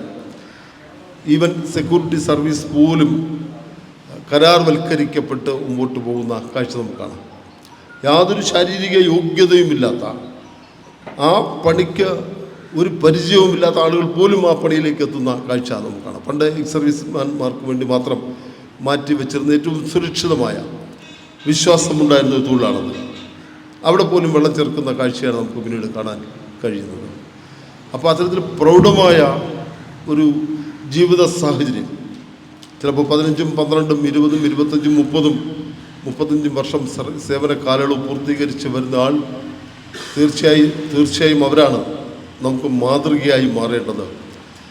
അവർ അവിടെ നിന്ന് അനുഭവിച്ച, നേടിയെടുത്ത ആ പരിചയസമ്പന്നത, അവരാർജിച്ച അനുഭവങ്ങൾ, അവർ കണ്ട ലോകം, അവർ കണ്ട ഭാരതത്തിൻ്റെ ഹൃദയത്തുടിപ്പ് നേരിട്ട് മനസ്സിലാക്കാൻ കഴിയുന്നവരാണ് രാജ്യസേവനം നടത്തുന്ന ഒരു പടയാളി എന്ന് ഞാൻ പറയും. തീർച്ചയായും അതിനുള്ള എല്ലാ അവസരങ്ങളും, താഴെ തട്ടു മുതൽ മുകളറ്റം വരെ എല്ലാ അവസരങ്ങളും ലഭിക്കുന്നവരാണ് രാജ്യസേവനം ചെയ്യുന്നവർ. ആ ഒരു അംഗീകാരം പുറത്ത് ലഭിക്കുന്നുണ്ടോ എന്നുള്ളതൊരു ചോദ്യമാണ്. തീർച്ചയായും അവിടെയാണ് എക്സ് സർവീസ്മെൻ യൂണിറ്റുകളുടെ പ്രാധാന്യമെന്ന് ഞാൻ ഒരു അഭ്യർത്ഥനയാണ് എനിക്ക് നിങ്ങളുടെ മുന്നിലേക്ക് വയ്ക്കാനുള്ളത്. നാടറിയണം നമ്മുടെ അനുഭവങ്ങളെ, അറിവിനെ, അനുഭവ സമ്പത്തിനെ, ഞാൻ ചെയ്ത കർത്തവ്യങ്ങളെ, ഞാൻ നേരിട്ട പ്രതിസന്ധികളെ, ഞാൻ എങ്ങനെയായിരുന്നു എന്നുള്ളതിനെ സംബന്ധിച്ച നാടും പുതിയ തലമുറയും തീർച്ചയായും അറിയണം. അതിനുള്ള അവസരമുണ്ടാക്കാൻ കഴിയുന്നത് നമുക്ക് മാത്രമായിരിക്കും, ഈ കൂട്ടായ്മയ്ക്ക് മാത്രമായിരിക്കും. ഇപ്പോൾ വർത്തമാനകാലം നാം നോക്കൂ, നമ്മൾ സ്വാർത്ഥരാണ്. സ്വാർത്ഥതയുടെ കൊടുമുടിയിലാണ് മനുഷ്യൻ നടക്കുന്നത്. എൻ്റെ ചിന്ത ഞാനും എൻ്റെ ഭാര്യയും എൻ്റെ മക്കളും എന്ന് മാത്രമാണ്. എൻ്റെ കുടുംബം മാത്രമാണ് ഞാൻ ചിന്തിക്കുന്നത്. സഹജീവി സ്നേഹമില്ലാത്ത, കരുണയില്ലാത്ത, ആർദ്രതയില്ലാത്ത, മനുഷ്യപ്പറ്റില്ലാത്ത ഒരു സമൂഹ മധ്യത്തിലാണ് നമ്മളിപ്പോൾ ജീവിക്കുന്നത്. അവിടെയാണ് ഈ സംഘടിത പ്രസ്ഥാനങ്ങളുടെ പ്രസക്തി ഏറുന്നത്. അവിടെയാണ് ഇപ്പോൾ 25 വർഷക്കാലം പൂർത്തീകരിക്കപ്പെടുന്ന എക്സ് സർവീസ് ആ ഒരു മീറ്റിംഗ് നടക്കുമ്പോൾ കുടുംബസംഗമം എന്നുകൂടി ഞാൻ തെളിഞ്ഞിട്ടുണ്ട്. വളരെ കുറച്ച് സഹോദരിമാരെ മാത്രമാണ് ഞാനിവിടെ കാണുന്നത്. നോക്കൂ, അത്തരമൊരു ഒത്തുചേരൽ നമുക്ക് ആത്മസംഘർഷം ഒഴിവാക്കാൻ ഉപകരിക്കുമെന്നാണ് എനിക്ക് തോന്നാറുള്ളത്. വർത്തമാനകാലം എപ്പോഴും നമ്മൾ ഭയപ്പെടുത്താറുണ്ട്. ഇപ്പോൾ നമ്മുടെ സാമൂഹ്യ സാഹചര്യം അതാണ്. നാം പ്രതീക്ഷയോടെ വളർത്തുന്ന നമ്മുടെ മക്കളുടെ ഭാവിയെക്കുറിച്ചോർത്ത് നാം എപ്പോഴും സംഘർഷത്തിനടിമപ്പെടാറുണ്ട്. നമ്മുടെ രോഗാതുരതയെക്കുറിച്ചോർത്ത് നാം എപ്പോഴും സംഘർഷത്തിനടിമപ്പെടാറുണ്ട്. നമ്മുടെ സാമ്പത്തിക പ്രശ്നങ്ങൾ, കുടുംബപരമായ ചില പരാജയങ്ങൾ ഒക്കെ നമ്മെ ആത്മസംഘർഷത്തിന് അടിമപ്പെടുത്താറുണ്ട്. സംഘർഷരഹിതമായ ജീവിതം നയിക്കാൻ കഴിയുമോ അവനായിരിക്കും യഥാർത്ഥ മനുഷ്യനായി തീർച്ചയായും മാറുന്നത്.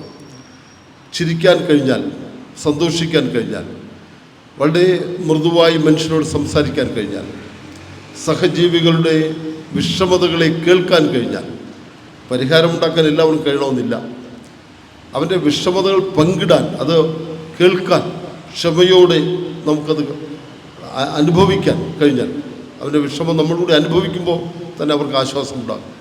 അങ്ങനെ ഒരു ആത്മബന്ധമുള്ള ഒരു സൗഹൃദ കൂട്ടായ്മയായി ഇത് മാറണം. അപ്പോഴാണ് നമ്മുടെ ബന്ധത്തിൻ്റെ കാഠിന്യം വർദ്ധിക്കുന്നത്. തീർച്ചയായും എക്സ് സർവീസ്മാൻ ഒരുമിച്ച് കൂടിയാൽ അതിന് വലിയ ശക്തിയായിരിക്കുമെന്ന് എനിക്ക് തോന്നാറുണ്ട് പലപ്പോഴും. കാരണം അത്തരം ആളുകളാണ് ഇതിൽ അംഗങ്ങളായി വരുന്നവർ, ജീവിതത്തെ അനുഭവിച്ചവർ, പച്ചയായ ജീവിതം കണ്ടവർ, ധാരാളം കയറ്റിറക്കങ്ങൾ താണ്ടി എത്തിയവർ. തീർച്ചയായും ആ അനുഭവ സമ്പത്തുള്ള നൂറുകണക്കിന് മനുഷ്യർ ഒന്നു ചേരുമ്പോൾ ഈ രാജ്യത്തെ ഏറ്റവും വലിയ സംഘടിത പ്രസ്ഥാനമായി ഇത് മാറും എന്ന കാര്യത്തിൽ യാതൊരു തർക്കവും വേണ്ട. എൻ്റെ അഭ്യർത്ഥന, ഏറ്റവും ശക്തമായ നേതൃത്വം, എൻ്റെ പ്രസിഡന്റും സെക്രട്ടറിയും അംഗങ്ങളുമൊക്കെ പുതുതലമുറയ്ക്ക് സന്ദേശം പകരാൻ നമ്മൾ പഠിച്ച അച്ചടക്കത്തെയും അനുസരണയെയും ഉത്തരവാദിത്വത്തെയും ധാർമ്മിക ബോധത്തെയും രാജ്യസ്നേഹത്തെയും കുറിച്ചുള്ള അവബോധം നമുക്ക് ചുറ്റും ഉള്ള പുതുതലമുറയ്ക്ക് കൂടി പ്രകാശിപ്പിക്കാൻ ആവശ്യമായ പ്രവർത്തനങ്ങളിലേക്ക് കൂടി ഈ പ്രസ്ഥാനം കടന്നു ചെല്ലണമെന്നാണ് എൻ്റെ വ്യക്തിപരമായ അഭിപ്രായം. ദീർഘമായി സംസാരിച്ചു പോകുന്നില്ല. എല്ലാവരെയും കാണാൻ കഴിഞ്ഞുള്ള സന്തോഷം പങ്കിടുന്നു. തീർച്ചയായും എൻ്റെ പ്രവർത്തന മേഖലയിലല്ലെങ്കിലും ഈ പരിപാടിയിലേക്ക് ക്ഷണിച്ചതിൻ്റെ സംഘാടകരോടും അംഗങ്ങളോടും ഏറ്റവും വലിയ ഹൃദയം നിറഞ്ഞ സന്തോഷവും നന്ദിയും അർപ്പിക്കുന്നു. എല്ലാവർക്കും ആയുരാരോഗ്യ സൗഖ്യമുണ്ടാകട്ടെ എന്ന് ആശംസിക്കുന്നു. തീർച്ചയായും നമ്മുടെ ശക്തിയെക്കുറിച്ച്, നമ്മുടെ പ്രവർത്തന പന്ഥാവിലെ പ്രവർത്തനങ്ങളെക്കുറിച്ചൊക്കെ സമൂഹം നന്നായി തിരിച്ചറിയുന്ന ഒരു കാലം അനധിവിദൂരമല്ലാതെ ഉണ്ടാകും എന്ന പ്രതീക്ഷയോടെ എൻ്റെ വാക്കുകൾ അവസാനിപ്പിക്കുന്നു. നന്ദി, നമസ്കാരം.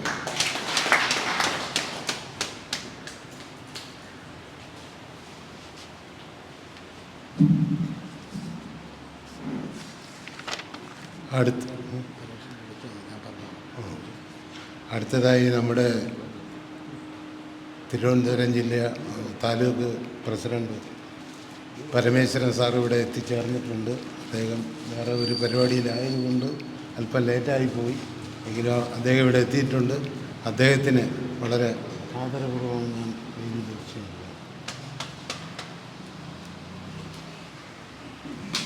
അതിനു മുമ്പായിട്ട് നമ്മുടെ താലൂക്കിൻ്റെ പ്രസിഡന്റ് കൂടിയ പരമേശ്വരൻ സാറിനെ വിളപ്പിൽ രാധാകൃഷ്ണൻ സാർ ഉപഹാരം നൽകി. അത്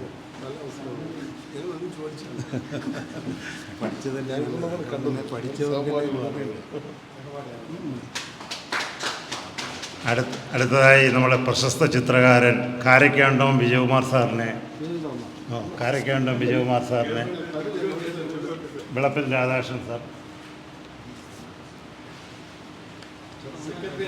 പരമേശ്വരൻ സാറിൻ്റെ പ്രസംഗത്തിലേക്ക് ക്ഷണിക്കും.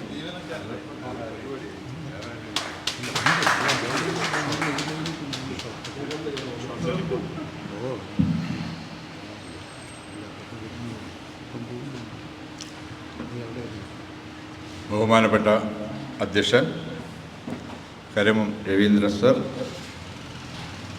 അതുപോലെ ഇവിടെ പ്രസംഗിച്ചു പോയ ഉദ്ഘാടകൻ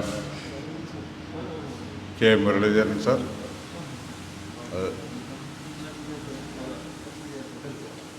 ഇവിടെ വിശിഷ്ട അതിഥികളായി ചേർന്നിരിക്കുന്ന Vilappil Radhakrishnan sir, Karakka Mandapam Vijayakumar sir, M R. Govan, Parassala S. Satheesh Kumar, K. Lakshmanan, Pallichal Shri Krishnaprasad, ഇവിടെ കൂടിയിരിക്കുന്ന അംഗങ്ങളെ, ഞാൻ ആദ്യമായിട്ടാണ് ഈ ബ്രാഞ്ചിൽ ഒരു ഫംഗ്ഷൻ പങ്കെടുക്കുന്നത്. കുറച്ച് ലേറ്റായി. അതിന് ഞാൻ ഈ സദസ്സിനോട് ഞാൻ ക്ഷമ ചോദിക്കുകയാണ്. കാരണം ഞാനൊരു ഫാം നടത്തുന്നു. അപ്പോൾ അതുമായിട്ട് ബന്ധപ്പെട്ടുള്ള ഒരു താമസം ഉണ്ടായി. അതിന് വീണ്ടും ഞാൻ ക്ഷമ ചോദിക്കുകയാണ്. തിരുവനന്തപുരം താലൂക്കിൻ്റെ ഒരു പ്രതിനിധിയായിട്ടാണ് ഞാനിവിടെ വന്നിരിക്കുന്നത്. നമ്മൾ സംഘടനാപരമായിട്ട് നേരത്തെ നേതാക്കളെല്ലാം സൂചിപ്പിച്ചതുപോലെ ചെറിയ ഒരു വ്യത്യാസങ്ങൾ ഈ സംഘടനയ്ക്കകത്ത് വന്നു ചേർന്നിട്ടുണ്ട്. ശരിയായിട്ടുള്ള രീതിയിലല്ല ചില ഭാഗത്തു നിന്നും, ഞാൻ വ്യക്തമായിട്ട് പറയുകയാണെങ്കിൽ കേസുകളും ജയിച്ചു വരുന്ന നേതാക്കൾക്കെതിരായിട്ടുള്ള കേസുകളും അങ്ങനെ കുറേ ഒരു ശരിയായിട്ടുള്ള രീതിയിലല്ല ഇപ്പോഴത്തെ സംഘടനയുടെ ബ്രാഞ്ചുകളുടെ പ്രവർത്തനവും അതുപോലെ അംഗങ്ങളുടെ പ്രവർത്തനവും. അതുകൊണ്ടാണ് ഞാൻ എല്ലാ ബ്രാഞ്ചുകളിലും പങ്കെടുക്കുന്നത്. അടുത്തതായി ശ്രീ എം സൈദാലി അവറുകളാണ്. അദ്ദേഹം പാറശാല ഗ്രാമപഞ്ചായത്തിൻ്റെ അംഗമാണ്. അദ്ദേഹം ഇത്രയും ദൂരത്ത് നിന്ന് നമ്മുടെ ഈ പരിപാടിയിലെത്താമെന്ന് എത്തിയെന്ന് അദ്ദേഹം വന്നിരുന്നു. അദ്ദേഹത്തിന് വേറെ ചില പരിപാടികൾക്ക് പോകേണ്ടതായിട്ടുള്ളത് കൊണ്ട് ഇതിനിടയിൽ ചെറിയ പാകപ്പിഴകളൊക്കെ വന്നു പോകാം. അത് സാദരം എല്ലാവരും ക്ഷമിക്കും എന്നുള്ളത് എനിക്ക് ഉറപ്പുള്ളത് കൊണ്ട് ഞാൻ അദ്ദേഹത്തെ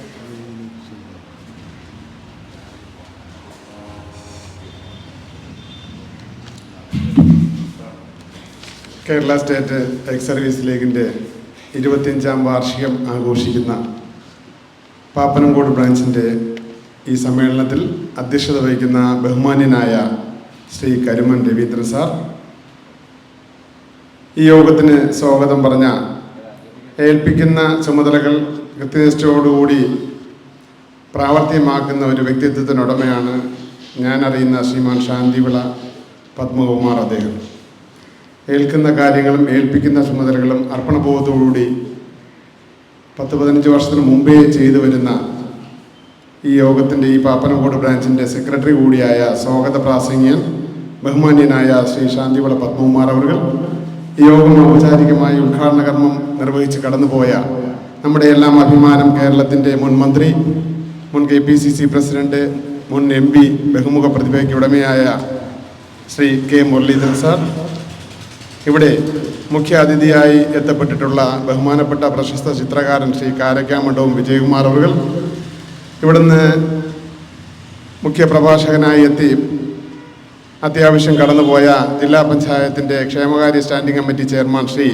വിളപ്പിൽ രാധാകൃഷ്ണൻ നായർ, ഇവിടെ പങ്കെടുത്തുകൊണ്ടിരിക്കുന്ന കേരള കൗമുദി ദിനപത്രത്തിൻ്റെ 30 കൊല്ലത്തിലധികം അർപ്പണ മനോഭാവത്തോടുകൂടി ഒരു ലേഖകൻ എങ്ങനെ പ്രവർത്തിക്കണമെന്ന് സമൂഹത്തിനും അതിലുപരി ആ പത്രധർമ്മം പാലിച്ചുകൊണ്ട് മുന്നോട്ട് പ്രവർത്തിക്കുന്ന പാറശാല ഗ്രാമപഞ്ചായത്തിൽ ഞങ്ങൾ സ്നേഹാദരവ് പകർന്നു നൽകിയ എൻ്റെ ജ്യേഷ്ഠ സഹോദരൻ, കേരള കൗമുദിയുടെ മിടുക്കനായിട്ടുള്ള മറ്റു പത്രക്കാർക്ക് മാതൃകാ റിപ്പോർട്ടറായിട്ടുള്ള ശ്രീ പാറശാല എസ്.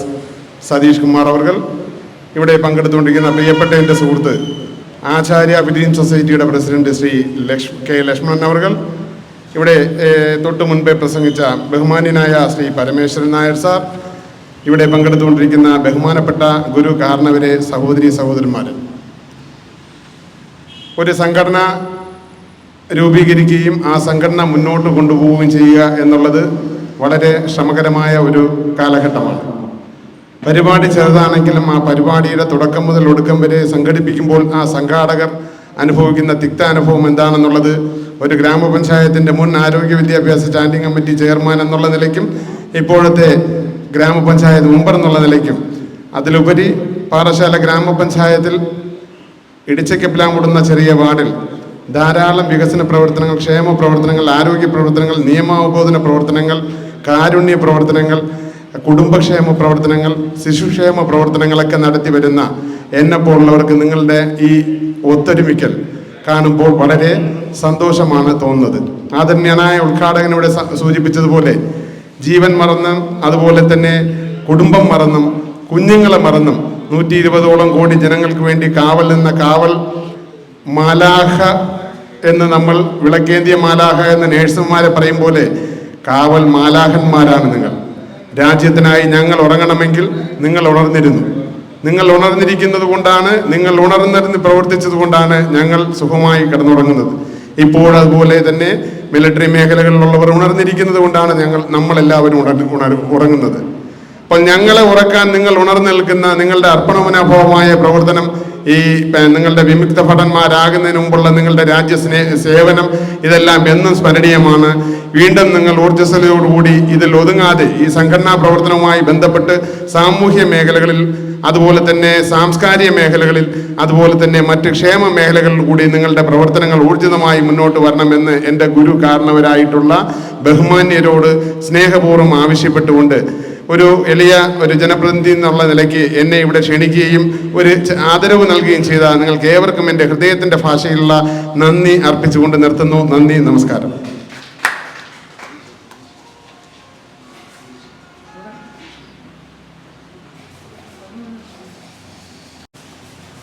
അടുത്തതായി നമ്മുടെ പാറശാല എസ് സതീഷ് കുമാർ സാറാണ്. അദ്ദേഹം കേരള കൗമുദിയുടെ റിപ്പോർട്ടറാണ്. അദ്ദേഹത്തെ വളരെ ബഹുമാനം.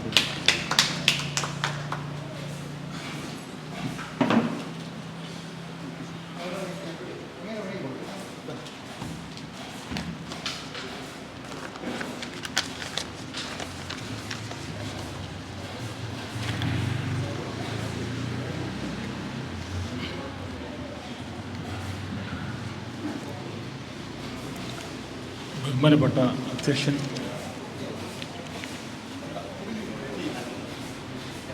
ശ്രീ കരിമൺ ഗോവിന്ദൻ സർ, ഈ വാർഷികം 25ാം വാർഷികം ഉദ്ഘാടനം ചെയ്ത ബഹുമാനപ്പെട്ട മുൻ മന്ത്രി കെ മുരളീധരൻ അവർ, മറ്റ് വേദിയിലിരിക്കുന്ന പ്രമുഖ വ്യക്തികളെ, ഇന്ത്യയുടെ അഭിമാനമായി പ്രവർത്തിച്ച ബഹുമാന്യരായ സൈനിക സേവകർ,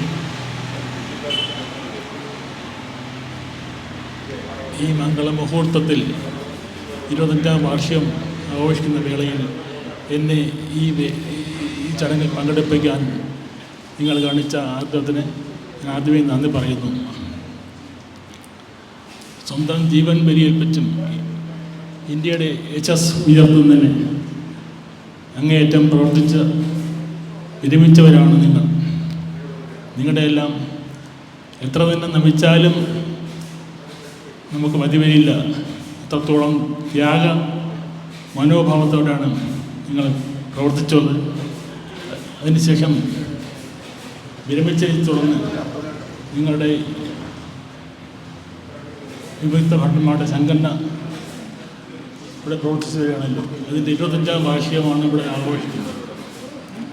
25ാം വാർഷികം തന്നെ ഇത്രയും കാലം നടത്തിക്കൊണ്ടുപോയ ഇതിൻ്റെ ഭാരവാഹികളെ ഞാൻ മാനിക്കുന്നു, അഭിനന്ദിക്കുന്നു. അതോടൊപ്പം തന്നെ ഈ ചടങ്ങിൽ എന്നെ പങ്കെടുപ്പിച്ചതോടൊപ്പം തന്നെ ആദരിക്കുന്നതിനെ മനസ്സിൽ കാണിച്ച എൻ്റെ ഭാരവാഹികളെയും വെച്ചുകൊണ്ട് ഞാൻ തൽക്കാലം നിർത്തുന്നു.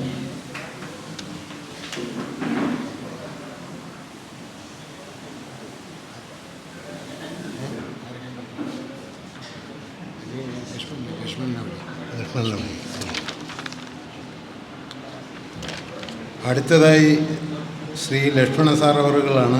അദ്ദേഹം ആചാര്യ സൊസൈറ്റിയുടെ പ്രസിഡൻ്റാണ്. അദ്ദേഹത്തെ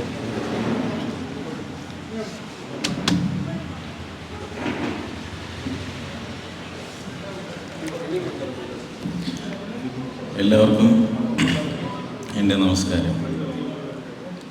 കേരള സ്റ്റേറ്റ് എക്സൈസ് സർവീസ് ലീഗിൻ്റെ ഈ ഒരു പരിപാടിയിലേക്ക് എന്നെ വിളിച്ചതിന് ആദ്യമേ നന്ദി പറയുകയാണ്. അധ്യക്ഷൻ ശ്രീ കരിമം രവീന്ദ്രൻ സാർ, സ്വാഗതം പറഞ്ഞ ശാന്തിവിള പത്മകുമാർ സാർ, പിന്നെ ഉദ്ഘാടകനായി വന്ന Shri Muraleedharan sir, Vilappil Radhakrishnan sir, Saithali sir, Satheesh Kumar sir, പിന്നെ ഇവിടെ ഇരിക്കുന്ന വിശിഷ്ട എന്ന് പറഞ്ഞാൽ പോരാ, കാരണം ഒരു സേനയിൽ അവരുടെ കുറേ ജീവിതം ബലിയർപ്പിച്ചവരുണ്ട്. അതുപോലെ തന്നെ സേനയ്ക്ക് വേണ്ടി കൂടുതൽ കാലം ജീവിച്ചവരുണ്ട്. അപ്പോൾ അവർക്കെല്ലാം വേണ്ടി ഞാൻ ആദ്യമേ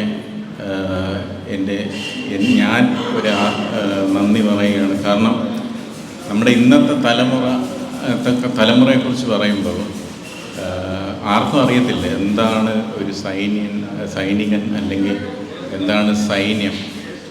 നമ്മുടെ ഇന്ത്യ എന്ന് പറഞ്ഞ ഈ രാജ്യത്ത് സൈനികരുടെ ഏറ്റവും കഠിനാധ്വാനമാണ് ഒരു സൈന്യം ചെയ്യുന്നത്. മഞ്ഞിലും മലയിലും പിന്നെ ചൂട്, അത്രയും വലിയ ചൂടിലും നമ്മുടെയൊക്കെ സേവിക്കുന്ന ആൾക്കാരാണ് സൈനികർ. അപ്പോൾ ഞാൻ എൻ്റെ ഒരു അനുഭവം പറയുകയാണെങ്കിൽ, ഞാൻ ശരിക്കും പറഞ്ഞാൽ ഈ സൈനികർക്ക് വേണ്ടി ഒരു പാട്ട് ഞാൻ എഴുതി അത് ആൽബമാക്കിയിട്ടുണ്ട്. ഞാൻ തന്നെയാണ് പാടിയത് 2013-12. അത് ആരാധനമൂത്ത് ചെയ്തതാണ്. കാരണം ചെറുപ്പകാലത്ത് എനിക്കും സൈനികനാവണമെന്ന് ആഗ്രഹമുണ്ടായിരുന്നു. ഞാൻ അന്ന് 10ാം ക്ലാസ് പഠിച്ചു കഴിഞ്ഞ് ഞാൻ വെറുതെ ഇരിക്കുമ്പോൾ ഒരു ചേട്ടനുണ്ട്. അപ്പോൾ പുള്ളി ഒന്ന് പറഞ്ഞ് ഇപ്പം സേനയിൽ റിക്രൂട്ട്മെൻ്റ് ഉണ്ട്, കയറണമെന്ന്. അപ്പം ഞാൻ പറയും, അപ്പോൾ എൻ്റെ അമ്മ തടസ്സം ചെയ്തതുകൊണ്ടാണ് എനിക്കതിൽ പോകാൻ പറ്റാത്തത്. പക്ഷേ അന്ന് ഒന്നും ഇതിനെക്കുറിച്ചൊരു നോളജ് അന്നത്തെ തലമുറയിലുള്ള ആർക്കും ഇല്ലെന്നാണ് എൻ്റെ ഒരു അഭിപ്രായം. കാരണം അന്ന് അമ്മ ഇങ്ങനെ പറഞ്ഞെങ്കിലും പിന്നീട് ഇപ്പോൾ, അതായത് ഇപ്പോൾ ഈ ന്യൂ ജനറേഷൻ, അതായത് എൻ്റെ സഹോദരിയുടെ മകൻ, അപ്പം അവൻ സ്വന്തമായിട്ടൊരു തീരുമാനം വെച്ചാൽ ഞാൻ ചോദിച്ചത്, നീ എന്താ ഇനി ഭാവി, നിൻ്റെ ഫ്യൂച്ചർ പ്ലാൻ എന്താണ്? അപ്പോൾ അവൻ എൻ്റെ അടുത്ത് പറഞ്ഞാണ്, എനിക്ക് എയർഫോഴ്സിൽ പോകണം. ഞാൻ പറഞ്ഞു, അതെന്തുകൊണ്ട് പോകണം? എനിക്കതാണ് ഇഷ്ടം. എനിക്ക് കുറച്ച് ദിവസം, അവനിപ്പോൾ ഏകദേശം എനിക്ക് തോന്നുന്നു ഒരു 13 വയസ്സൊക്കെ ആവുള്ളൂ. ബാഡ്മിൻ്റൺ താരമാണ്. അങ്ങനെ കോളേജിൽ ഇപ്പോൾ എൻ സി സിക്ക് പോകുന്നുണ്ട്. അപ്പോൾ ഇതാണ് ഇപ്പം പുതുതലമുറ നമ്മൾ മനസ്സിലാക്കുന്നപ്പോൾ, ഞാനൊരു സിനിമ പ്രവർത്തകനും കൂടെ ആയതുകൊണ്ട് എനിക്ക് മനസ്സിലായൊരു കാര്യം, ഇന്നത്തെ സിനിമകൾ, അതായത് ഇപ്പോൾ അമരൻ എന്ന് പറഞ്ഞിട്ടൊരു ചിത്രം, തമിഴ് ചിത്രം, അത് ഏകദേശം നല്ല കളക്ഷൻ വന്ന ഒരു പടമാണ്.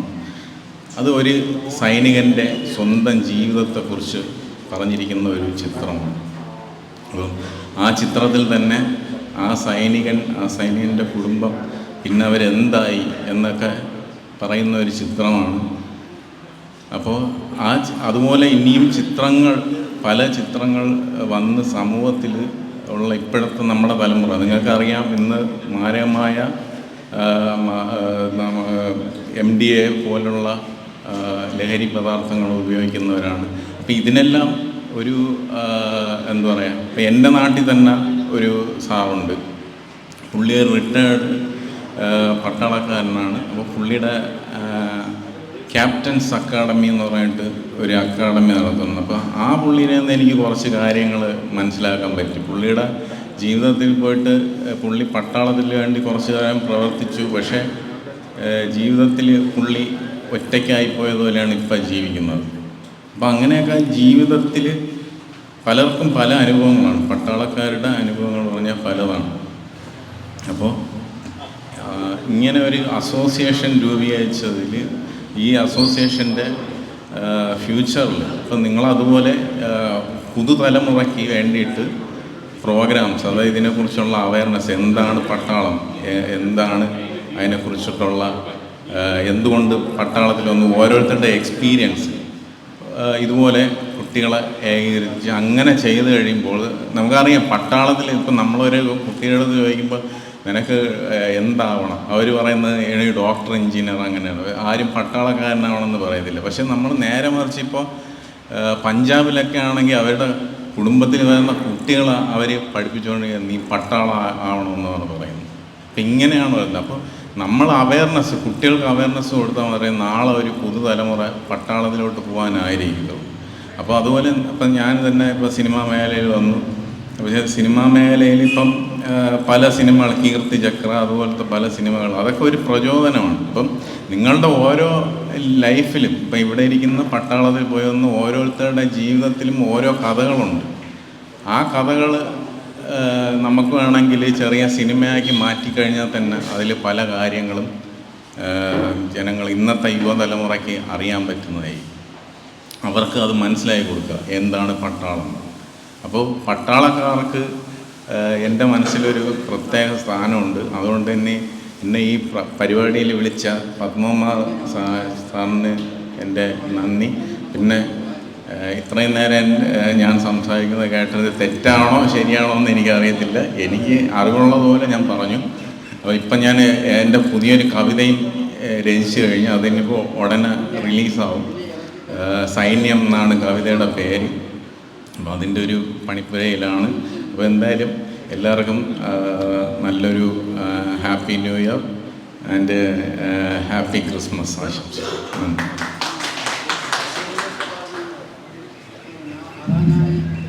നമ്മുടെ സംസ്ഥാന ജനറൽ സെക്രട്ടറി, കരുത്തനായ ശക്തനായ ആൾ SK അജികുമാർ സാർ എത്തിയിട്ടുണ്ട്. അതിനു മുമ്പായിട്ട് കാരക്കണ്ടം വിജയകുമാർ സാറിനെയാണ് നമ്മുടെ നവനീതിന് പുസ്തകം പ്രകാശനം നൽകാൻ വേണ്ടി കാരക്കണ്ടം വിജയകുമാർ സാർ നവനീതിനൊരു പുസ്തകം. കാരക്കണ്ടം വിജയ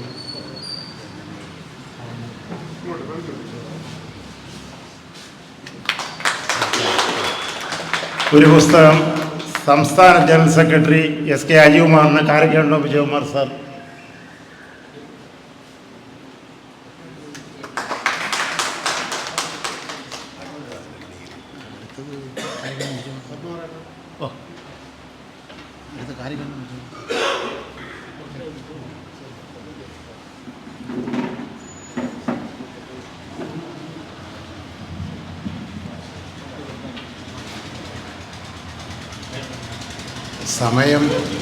സമയം അധികം വൈകിപ്പോയില്ല. എങ്കിലും ഈ എത്താമെന്ന് പറയുന്ന ആൾക്കാർ പല സ്ഥലത്തു നിന്ന് വരുന്നുണ്ട്. നമ്മളെ വിജയകുമാർ സാറ് നമ്മളിവിടെ തൊട്ടടുത്തുള്ള ആളാണ്.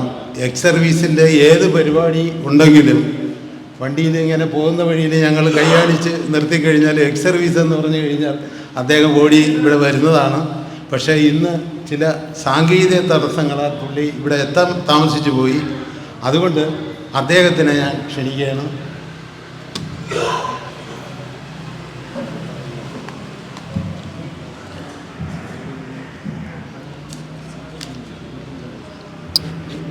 ബഹുമാനായ അധ്യക്ഷൻ ശ്രീ കരിമം രവീന്ദ്രൻ അവർകൾ, മറ്റ് വേദിയിലും സദസ്സിലുമുള്ള ബഹുമാന്യരെ, പ്രിയപ്പെട്ടവരെ, നേരത്തെ ഇവിടെ ശ്രീ രവീന്ദ്രൻ അവർകൾ സൂചിപ്പിച്ചതുപോലെ എക്സ് സർവീസ് ലീഗിൻ്റെ മിക്കവാറും പരിപാടികളിൽ വിളിച്ചാൽ വരുന്ന ആളാണ് ഞാൻ. ഇന്ന് പറ്റിയൊരു അബദ്ധം, ഇന്ന് സെക്രട്ടേറിയറ്റിൽ അവരുടെ ജീവനക്കാരുടെ ഒരു പ്രോഗ്രാമിൽ പങ്കെടുക്കാനായിട്ട് മ്യൂസിയത്ത് അവിടെ കുടുങ്ങിപ്പോയതാണ്. 4 മണിക്ക് കഴിയും എന്നാണ് പ്രതീക്ഷിച്ച് പോയത്. പക്ഷേ 4:30 കഴിഞ്ഞ് അവിടുന്ന് അവർ വിട്ടപ്പോഴേ അങ്ങനെയാണ് താമസിച്ചു പോയത്. ക്ഷമിക്കുക. എന്നെ ശ്രീ പത്മകുമാറാണ് വിളിച്ചത്, ശാന്തിവിള പത്മകുമാർ. നേരത്തെ ഇവിടെ ശ്രീ വിളപ്പിൽ രാധാകൃഷ്ണൻ സംസാരിക്കുന്നത് കേട്ടുകൊണ്ടാണ് ഞാൻ വന്നത്. എനിക്ക് വളരെ ആത്മബന്ധമുള്ള ആളാണ് അദ്ദേഹം പറഞ്ഞ കാര്യത്തിൽ നിന്ന് തുടങ്ങി വന്ന് ഒരു വളരെ ലഘുവായി സംസാരിച്ച് അവസാനിപ്പിക്കാം. അദ്ദേഹം പറഞ്ഞത് നമ്മുടെ പൗരബോധവും നമ്മുടെ കർത്തവ്യ ബോധവും ഒക്കെ ഉണർത്താൻ ഇന്നത്തെ തലമുറയ്ക്ക് പ്രയോജനപ്രദമായ രീതിയിലുള്ള കാര്യങ്ങൾ ചെയ്യണം എന്നാണ് അദ്ദേഹം അടിവരയിട്ട് സൂചിപ്പിച്ചത്. എനിക്ക് അതിനോട് ചേർത്ത് പറയേണ്ടുന്ന ഒരു കാര്യം, നമ്മുടെ മിലിറ്ററിയിൽ സേവനം അനുഷ്ഠിച്ച് നേരത്തെ ഇവിടെ സൂചിപ്പിച്ചതുപോലെ തന്നെ നമ്മളൊക്കെ ഉറങ്ങുമ്പോൾ ഉറങ്ങാതിരുന്ന് നമ്മുടെ രാജ്യത്തെ സേവിക്കുകയും നമ്മുടെ രാജ്യത്തിൻ്റെ അഭിമാനങ്ങളുമായ വ്യക്തികളാണ് നിങ്ങൾ ഓരോ വ്യക്തിക്കും അവരുടെ ജീവിതത്തിൽ മറക്കാനാവാത്ത നിരവധി അനുഭവങ്ങളുടെ ഒരു സമ്പത്ത്, ഒരു ഖനി തന്നെ നിങ്ങൾക്ക് എല്ലാവർക്കും ഉണ്ട്. ഓരോ വ്യക്തികൾക്കും ഉള്ള അനുഭവങ്ങൾ ഞാൻ കേട്ടിട്ടുമുണ്ട്. നമ്മുടെ സുഹൃത്തുക്കൾ, നമ്മുടെ ബന്ധുക്കൾ ഒക്കെ പറയുന്ന കാര്യങ്ങൾ നിരവധിയായി ഞാൻ കേട്ടിട്ടുണ്ട്. അപ്പോൾ അങ്ങനെ അനുഭവങ്ങളുള്ള നിങ്ങൾ ഈ അനുഭവങ്ങൾ വരുന്ന തലമുറയ്ക്ക് പകർത്തി കൊടുക്കുക എന്നുള്ളതൊരു പ്രധാനപ്പെട്ട കാര്യമാണ്. തീർച്ചയായിട്ടും പത്മകുമാറിന് അതിന് പറ്റുന്ന ആളാണ്. പത്മകുമാർ വളരെ സാംസ്കാരികമായി വളരെ കാര്യങ്ങളിൽ ഇടപെടുന്ന ഒരു വ്യക്തിയാണ്. ഞാനിങ്ങോട്ട് വരുന്ന സെക്രട്ടേറിയറ്റിലെ ആ ജീവനക്കാരോട് ഞാൻ പറഞ്ഞു, ഇങ്ങനെ ശാന്തിവിള പത്മകുമാർ ഇങ്ങനെ ഒരു പരിപാടിക്ക്, അപ്പം അവർക്കറിയാം ഇദ്ദേഹത്തിനെ. അവർ ഉടനെ ചോദിച്ചു, കിരീടം പാലത്തിൻ്റെ ആളല്ലേ എന്ന് ചോദിച്ചു. അപ്പം അങ്ങനെ സാംസ്കാരികമായി വിവിധ മേഖലകളിൽ ഇടപെടുന്ന ഒരാളെന്നുള്ള നിലയ്ക്ക് അദ്ദേഹത്തിന് ചെയ്യാൻ പറ്റുന്ന ഒരു കാര്യമാണ് ഞാനീ പറഞ്ഞത്. നിങ്ങളുടെ അനുഭവങ്ങൾ, മറക്കാനാവാത്ത അനുഭവങ്ങൾ, ലേഖനം, അത് ഒരാൾ എഡിറ്റ് ചെയ്ത് ഇപ്പോൾ ഇവിടെ തന്നെ പത്രപ്രവർത്തകരായ ആളുകളൊക്കെ ഇവിടെ വന്നു.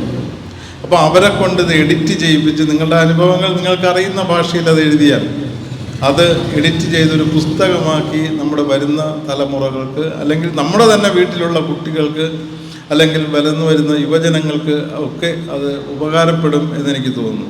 അത്തരമൊരു കാര്യം പല സ്ഥലത്തും ഞാനിത് മുൻപൊരു സ്ഥലത്ത് ഞാൻ ഈ മിലിറ്ററിക്കാരുടെ, അവരുടെ പട്ടാളക്കാരുടെ കഥ, ജീവിത കഥകൾ ചേർത്ത ഒരു പുസ്തകം ഞാൻ കണ്ടിട്ടുണ്ട്, ഒരു സുവനീർ. അത് നമ്മുടെ എക്സ് സർവീസ് ലീഗാണോ അത് പ്രസിദ്ധീകരിച്ചതെന്ന് എനിക്കറിയില്ല, ഞാനത് കണ്ടിട്ടുണ്ട്. അതുപോലെ തന്നെ പട്ടാളക്കാരുടെ കഥകൾ നിരവധിയായ എഴുത്തുകാർ നമുക്കുണ്ട്. നന്ദനാർ മുതൽ ഒരുപാട്, നിങ്ങൾക്ക് തന്നെ അറിയുന്നതാണ്, ഞാൻ ആ പേരുകൾ എടുത്ത് പറയുന്നില്ല. ഒരുപാട് എഴുത്തുകാർ നമുക്കുണ്ട്, പട്ടാളക്കാരുടെ ജീവിതങ്ങൾ. നേരത്തെ ഇവിടെ ഒരു സുഹൃത്ത് സംസാരിച്ചപ്പോൾ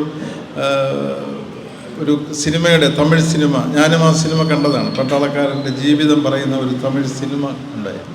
അപ്പോൾ അങ്ങനെ ഒരുപാട് അനുഭവങ്ങൾ ഉള്ള ആളുകൾ ആ അനുഭവങ്ങളെ അതിൽ എടുക്കാവുന്ന വളരെ നല്ലതും നമുക്ക് പ്രയോജനപ്രദവും നമ്മുടെ യുവതലമുറയ്ക്ക് പ്രയോജനപ്രദമാകുന്ന അനുഭവങ്ങൾ കോർത്തിണക്കി ഒരു പുസ്തകമാക്കിയാൽ നല്ലതാണ് എന്ന് സൂചിപ്പിച്ചതാണ്. അതിന് പ്രാപ്തരായ ആളുകൾ ഇതിനകത്തുണ്ട് എന്നുള്ളത് കൊണ്ട് അത് നന്നായി നടക്കും എന്ന് ഓർത്തുകൊണ്ട് ഈ ചടങ്ങിൽ പങ്കെടുക്കാൻ എനിക്ക് അവസരം തന്നതിലുള്ള സന്തോഷവും നന്ദിയും. ഇരിക്കുന്ന പലരെയും എനിക്ക് അറിയുന്നവരാണ്, നമ്മുടെ കുടുംബം പോലെ വളരെ പരിചിതമുള്ള മുഖങ്ങളും ഒക്കെ ഉണ്ട്. എല്ലാവർക്കും നന്മ നേരുന്നു. നന്ദി, നമസ്കാരം. ഇപ്പം തന്നെ ഒരുപാട് പ്രസംഗങ്ങളും കാര്യങ്ങളും ഒക്കെ ഒരുപാട് കേട്ട് അങ്ങനെ മനസ്സ് തളർന്നിരിക്കുന്ന അവസരത്തിലാണ് നമ്മുടെ പ്രിയങ്കരനായ നമ്മുടെ സംസ്ഥാന സെക്രട്ടറി എസ് അജികുമാർ സാർ ഇവിടെ എത്തിച്ചേർന്നത്. അദ്ദേഹം വേറൊരു പരിപാടിയിലായിരുന്നു, അവിടെ നിന്ന് ഇവിടെ വന്നതാണ്. ഈ സംഘടനയെ, എക്സ് സർവീസ് ലീഗ് എന്നുള്ള സംഘടനയിൽ വളരെ ശക്തൻ എന്ന് വെച്ചാൽ ശക്തൻ തന്നെയാണ്. അദ്ദേഹം താഴെത്തട്ടിൽ നിന്ന് സംഘടനാ പ്രവർത്തനത്തിലൂടെ വളർന്ന് തിരുവനന്തപുരം ജില്ലയിലെയും താലൂക്കിൻ്റെയും എല്ലാം പദവിയിലിരുന്ന് അവസാനം ഇപ്പോൾ നമ്മുടെ സംസ്ഥാന സെക്രട്ടറിയാണ്. അദ്ദേഹം അതിനേക്കാൾ കൂടുതൽ പറയാനുള്ളതെന്ന് വെച്ച് കഴിഞ്ഞാൽ, അദ്ദേഹം സെക്രട്ടറി എന്നുള്ള ഒരു സ്ഥാനത്തേക്ക് വേണ്ടിയല്ല ഞാൻ പറയുന്നത്, അദ്ദേഹം RCCയിൽ നിന്ന് വിരമിച്ച ഒരാളാണ്. നമുക്ക് എല്ലാവർക്കും അറിയാം, നമ്മളെ പട്ടാളക്കാരും അല്ലാത്തവരും ഒരുപാട് ആളുകൾ ഇങ്ങനെ ഈ രോഗം വന്ന് കാർന്നു തിന്നുകൊണ്ടിരിക്കുന്ന ആ ഒരവസരത്തിൽ നമുക്ക് ചിലർക്കൊന്നും അറിയില്ലായിരിക്കാം, പക്ഷേ എനിക്കറിയാം. ഞാൻ പല കാര്യങ്ങളും അദ്ദേഹത്തിനോട് പറഞ്ഞിട്ടുണ്ട്. അദ്ദേഹം വളരെ ഭംഗിയായി നമ്മളവിടെ എത്തിച്ചേരാതെ തന്നെ കാര്യങ്ങളെല്ലാം ചെയ്തു കൊടുത്തിട്ടുള്ള ഒരു വ്യക്തിയാണ് അദ്ദേഹം. വെള്ളനാട് ഒരു പരിപാടി കഴിഞ്ഞ് അവിടെ നിന്ന് വളരെ പ്രയാസപ്പെട്ട് ഓടി ഇവിടെ എത്തിയതാണ്. കാരണം അദ്ദേഹത്തിന് വളരെ പ്രിയപ്പെട്ട ഒരു ബ്രാഞ്ചാണ് പാപ്പനംകോട് ബ്രാഞ്ച്. അത് വേറൊന്നും കൊണ്ടല്ല, അത് നമ്മുടെ സെക്രട്ടറി നമ്മളെ പത്മകുമാറും നമ്മളും എല്ലാം, ഞാൻ 25 വർഷമായി ഇതിൽ പ്രവർത്തിച്ചുകൊണ്ടിരിക്കുന്ന ഒരാളാണ്. നമ്മളെ കൂടെ എപ്പോഴും ഒരു വഴികാട്ടിയായി നമ്മളെയെല്ലാം നേരെ രീതിയിൽ നയിക്കാനും കഴിവുള്ള കരുത്തനായ ഒരു നേതാവാണ് അദ്ദേഹം. ഇവിടെ വന്നിട്ടുണ്ട്. അദ്ദേഹം നിങ്ങളോട് സംസാരിക്കും. വളരെ ആദരപൂർവ്വം ഞാൻ അദ്ദേഹത്തെ വേദിയിലേക്ക് ക്ഷണിക്കുകയാണ്.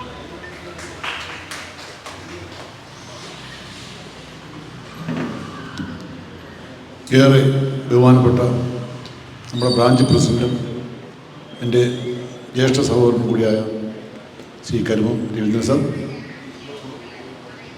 താലൂക്കിൻ്റെ പ്രസിഡൻറ്റ് ഏറെ ബഹുമാനമുള്ള ശ്രീ പരമേശ്വരൻ നായർ സാർ, ഈ ബ്രാഞ്ചിൻ്റെ സെക്രട്ടറി എന്ന് പറഞ്ഞാൽ ഞാൻ താലൂക്ക് പ്രസിഡൻ്റായിരുന്നപ്പോൾ എൻ്റെ കൂടെ താലൂക്ക് സെക്രട്ടറി ആയിട്ട് ഞങ്ങൾ ഒരുമിച്ച് പ്രവർത്തിച്ചിട്ടുള്ള വ്യക്തിയാണ്. ഞാൻ താലൂക്ക് പ്രസിഡൻറ്റും ശ്രീ ശാന്തിവിള പത്മകുമാർ താലൂക്ക് സെക്രട്ടറിയായി ഞങ്ങൾ ഒരുമിച്ച് 2 ടേൺ, ഒരിക്കൽ താലൂക്ക് സെക്രട്ടറി ആയിട്ടും ഒരിക്കൽ ഓർഗനൈസ് സെക്രട്ടറി ആയിട്ടും, അങ്ങനെ 2 ടേൺ ഞങ്ങൾ ഒരുമിച്ച് താലൂക്കിൽ പ്രവർത്തിച്ചിട്ടുള്ള വ്യക്തിയാണ്. നമ്മുടെ മുൻ സെക്രട്ടറി, ബാക്കി എല്ലാവർക്കും നമസ്കാരം. ആദ്യമായി തന്നെ വന്നെത്താൻ താമസിച്ചതിൽ ഞാൻ ഖേദം പഠിപ്പിക്കുകയാണ്. എന്നുവെച്ചാൽ ഇതേപോലെ തന്നെ വെള്ളനാട് ബ്രാഞ്ചിൻ്റെ ഇന്ന് 25ാം വാർഷികവും അവർ 2 സെൻറ്റ് വാങ്ങിച്ചിൻ്റെ തറക്കല്ലിടൽ കർമ്മവും വസ്തു കെട്ടത്തിൻ്റെ തറക്കല്ലിടൽ കർമ്മവും നിർവഹിച്ചിട്ട് ആണ് ഞാൻ വരുന്നത്. അപ്പോൾ അതിന് പോയിരിക്കാൻ ഞാൻ തന്നെ ഉദ്ഘാടകനെല്ലാം ഞാൻ തന്നെയായിരുന്നു. അങ്ങനെ അവിടെ കഴിഞ്ഞിട്ട് നേരെ ഇങ്ങോട്ട് വന്നതാണ്. ആദ്യം തന്നെ വളരെ നല്ല ഒരു ഹാപ്പി ന്യൂ ഇയറും ഒരു ഹാപ്പി ക്രിസ്മസും നേരുകയാണ് എല്ലാവർക്കും. വിശദമായ സംസാരങ്ങളും മറ്റും കേട്ടിട്ട് നിങ്ങളിരിക്കുകയാണ്. ഒരുപാട് ആൾക്കാർ പ്രസംഗിച്ച് കഴിഞ്ഞു പോയി. നിങ്ങൾക്ക് എങ്ങനെ വീട്ടിൽ പോകണമെന്നൊക്കെ നമുക്കറിയാം. എല്ലാവരും വെറും ബോറടിച്ചിരിക്കുകയാണ്. എങ്കിലും 1-2 സംഘടനാ കാര്യങ്ങൾ പറഞ്ഞുകൊണ്ട് മാത്രം ഞാൻ എൻ്റെ കത്തെഴുത്ത് വിരമിക്കാം. കഴിഞ്ഞ ഈ മെയ് മാസത്തിൽ നടന്ന സംസ്ഥാന ഇലക്ഷനിലാണ് എന്നെ സംസ്ഥാന ജനറൽ സെക്രട്ടറി എതിരില്ലാ തിരഞ്ഞെടുക്കപ്പെട്ടത്. എന്നാൽ ഞാനതിൽ സന്തോഷവാനല്ല. എന്നാൽ എൻ്റെ ജില്ലയിലെ ഇലക്ഷൻ സമയത്ത് നടത്താൻ കഴിയാതെ വന്നു. ചില കോടതി വ്യവഹാരങ്ങൾ കാരണം ഇലക്ഷൻ സമയത്ത് നടത്താൻ സാധിച്ചില്ല. അതിൻ്റെ ദുഃഖഭാരത്തിലാണ് ഞാൻ. എന്നാൽ ഇപ്പോൾ ആ കാർമ്മികങ്ങളെ മാറി നമ്മുടെ അടുത്ത മാസം നമ്മുടെ ജില്ലയുടെ ഇലക്ഷൻ ഭംഗിയായി നടക്കും എന്നുള്ള സന്തോഷവാർത്ത നിങ്ങൾ അറിയിക്കാനാണ്. ജില്ലയിൽ പുതിയ ഭരണസാരത്വം ഉണ്ടാവും. ഇപ്പോൾ അഡ്മിനിസ്ട്രേറ്റീവ് കമ്മിറ്റിയാണ്. നിലവിലുള്ള കമ്മിറ്റിയുടെ കാലാവധി കഴിഞ്ഞുകൊണ്ട് അഡ്മിനിസ്ട്രേറ്റീവ് കമ്മിറ്റി ഭരണത്തിലാണ്. അത് നമ്മൾ മാറി അടുത്ത ജനുവരിയിൽ പുതിയ ജില്ലാ ഭാരവാഹികൾ തിരഞ്ഞെടുക്കപ്പെടും. അതിനുശേഷം നമുക്കിവിടെ മെയ് മാസത്തോടു കൂടി നമുക്കിവിടെ സംസ്ഥാന സമ്മേളനം ഇപ്പോൾ തിരുവനന്തപുരത്ത് നടത്തണം. വളരെ കുറച്ച് കാലമായി നടക്കാതിരിക്കുന്ന 2016 ശേഷം നമ്മുടെ സംഘടന സംസ്ഥാന സമ്മേളനങ്ങൾ നടത്തിയിട്ടില്ല. അതിൻ്റെ കുറവ് പരിഹരിച്ചുകൊണ്ട് സംഘടനയ്ക്ക് പുത്തൻ ഉണർവ് എന്നുള്ള നിലയിൽ സംസ്ഥാന സമ്മേളനം നമുക്ക് വളരെ വിപുലമായ രീതിയിൽ പറ്റുമെങ്കിൽ കേന്ദ്രമന്ത്രിയെ കൂടെ തന്നെ പങ്കെടുപ്പിച്ചുകൊണ്ട് ഇന്ത്യൻ റിസർവേഷൻ ലീഗിൻ്റെ പ്രസിഡന്റ് പങ്കെടുപ്പിച്ചുകൊണ്ട് നമ്മൾ ഈ പരിപാടി നടത്തും. അതിന് മുന്നോടിയായിട്ടുള്ള ഒരു ജീപ്പ് ജാഥ കാസർഗോഡ് നിന്ന് ഉണ്ടാവും. എല്ലാ ബ്രാഞ്ചുകളും വന്ന് പങ്കെടുത്ത് സമാപന സമ്മേളനം കൂടി വയ്ച്ച് നമ്മളൊരു സംസ്ഥാന സമ്മേളനം വയ്ക്കാനുള്ള ഉള്ള തീരുമാനത്തിലാണ്. അതിൽ നിങ്ങളുടെ ബ്രാഞ്ചിൻ്റെയും സഹകരണം ഉണ്ടാവണം എന്ന് അഭ്യർത്ഥിക്കുകയാണ്. വയനാട് ദുരന്തം ഉണ്ടായപ്പോൾ നമ്മൾ ഉടൻ തന്നെ ബഹുമാനപ്പെട്ട പ്രധാനമന്ത്രി അവിടെ എത്തുന്നതിന് മുമ്പേ തന്നെ ഞങ്ങൾ സ്പെഷ്യൽ പെർമിഷൻ വാങ്ങിച്ച് നമ്മളൊരു ടീം അവിടെ സന്ദർശിച്ചാൽ കൂടെ പോയ വ്യക്തിയാണ് ഞാൻ. അവിടെ ദുരന്തങ്ങൾ കണ്ടു. നമ്മൾ 2019 നമ്മുടെ ഇവിടെ ഒരു മഴക്കെടുതി ഉണ്ടായപ്പോൾ നമ്മൾ സംസ്ഥാന സർക്കാർ സഹായിക്കാൻ വേണ്ടി ഫണ്ട് വിരിച്ച് നമ്മൾ 75 ലക്ഷം രൂപ മുഖ്യമന്ത്രി ദുരിതാശ്വാസ നിധിയിൽ കൊടുത്തു. പക്ഷെ ഇപ്രാവശ്യം നമ്മൾ ആദ്യമേ തീരുമാനിച്ചു ആ പരിപാടി വേണ്ട. മുഖ്യമന്ത്രി ദുരിതാശ്വാസ ഫണ്ട് വെച്ച് കൊടുക്കുന്ന പരിപാടി വേണ്ട എന്നുള്ള തീരുമാനം നമ്മൾ എടുത്തു. എന്നിട്ട് നമ്മൾ അതിന് പകരം നമ്മുടെ ഐഡൻറ്റിറ്റി നിലനിൽക്കുന്ന രീതിയിൽ ഒരു സർക്കാർ സ്ഥാപനത്തിൽ, അത് സ്കൂളാണെങ്കിൽ ഒരു സ്മാർട്ട് ക്ലാസ് റൂം, അല്ലെങ്കിൽ സ്മാർട്ട് കമ്പ്യൂട്ടർ ലാബ്, ഒരു ഓഡിറ്റോറിയം, ഒരു അംഗനവാടി കെട്ടിടം, അല്ലെങ്കിൽ ഒരു ആശുപത്രിക്ക് ബ്ലോക്ക്, അങ്ങനെ എന്തെങ്കിലും ഒരു കാര്യം ചെയ്തു കൊടുത്താൽ മതി എന്നുള്ള ഒരു തീരുമാനം എടുക്കുകയും അതേ പ്രകാരം നമ്മൾ വയനാട് കളക്ടറേക്ക് അപേക്ഷ സമർപ്പിക്കുകയും ചെയ്തിട്ടുണ്ട്. അത് ഏതെന്ന് വെച്ചാൽ നമുക്ക് അനുവദിച്ച് കിട്ടുന്ന മുറയ്ക്ക് നമ്മളത് നിർമ്മിച്ച് നൽകുന്നതായിരിക്കും. അതിൻ്റെ ഫണ്ട് കളക്ഷൻ മറ്റും നടന്നുകൊണ്ടിരിക്കുകയാണ്. അതാണ് ഈ വയനാടിനെ പറ്റി പറയാനുള്ളത്. ECHS സംബന്ധിച്ചാണെങ്കിൽ നമുക്ക് എൻപാനൽ ഹോസ്പിറ്റൽ ഇപ്പോൾ പുതിയതായിട്ട് വന്നിട്ടുണ്ട്. പ്രത്യേകിച്ച് അനന്തപുരി ഹോസ്പിറ്റൽ ഇപ്പോൾ എൻപാനലാണ്. കിംസിൽ കാർഡിയോളജിയും ഓൺകോളജിയും നമുക്ക് എൻപാനലാണ്. നെയ്യാർ മെഡിസിറ്റി നമുക്ക് പുതിയതായിട്ട് കിട്ടിയതാണ്. ബേക്കറിലുള്ള ശ്രീനേത്ര കണ്ണാശുപത്രി നമ്മുടെ പുതിയതായിട്ട് ഉള്ള എംപാനലാണ്. കൂടാതെ നമ്മുടെ regional RCC regional cancer centre ഞാൻ അവിടുന്ന് പെൻഷനായി ഇറങ്ങുന്നതിന് മുമ്പ് തന്നെ വീണ്ടും എംപാനൽ ആക്കാൻ കഴിഞ്ഞു എന്നുള്ളത് എന്നെ സംബന്ധിച്ചിടത്തോളം ഒരു വലിയ നേട്ടമായി തന്നെ കണക്കാക്കുന്നു. വീണ്ടും RCCയെ എംപാനലാക്കാൻ ആക്കിയതിന് ശേഷം MOU ഒപ്പുവെച്ചതിന് ശേഷമാണ് ഞാൻ അവിടെ പെൻഷനാവുന്നത്. അപ്പോൾ അങ്ങനെ ഉണ്ടെങ്കിൽ പോലും എംപാനൽ ഹോസ്പിറ്റൽ ഉണ്ടെങ്കിലും ചില ഹോസ്പിറ്റലിൽ നിന്ന് നമുക്ക് ORS റൂം കിട്ടാനുള്ള ബുദ്ധിമുട്ടുകൾ അനുഭവപ്പെടുകയാണ്. അതൊരു സത്യം തന്നെയാണ്.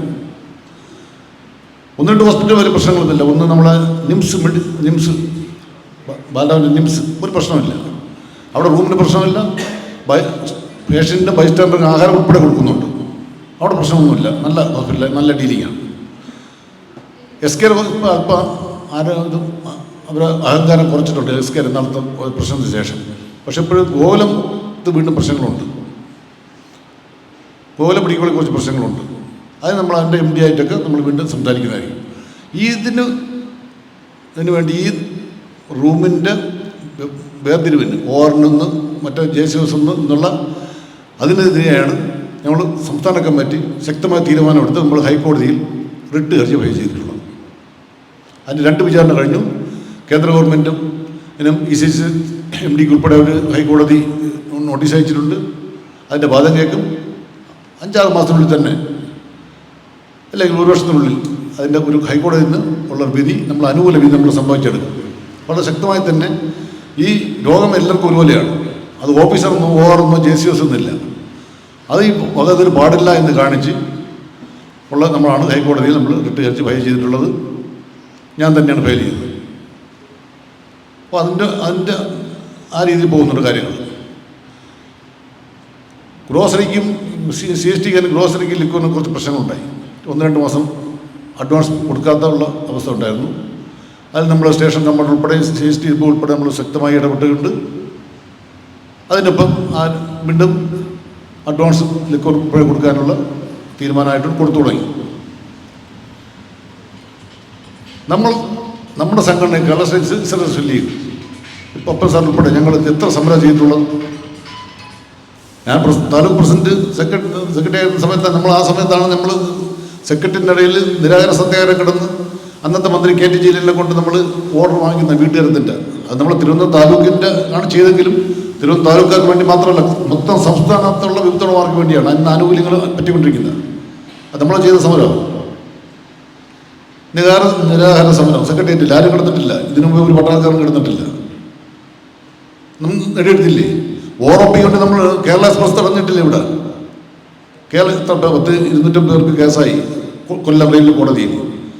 അന്ന് പ്രശ്നമില്ല. കേസ് 5-6 വർഷം പറഞ്ഞ് തീർന്നു, ഫൈൻ അടച്ചു.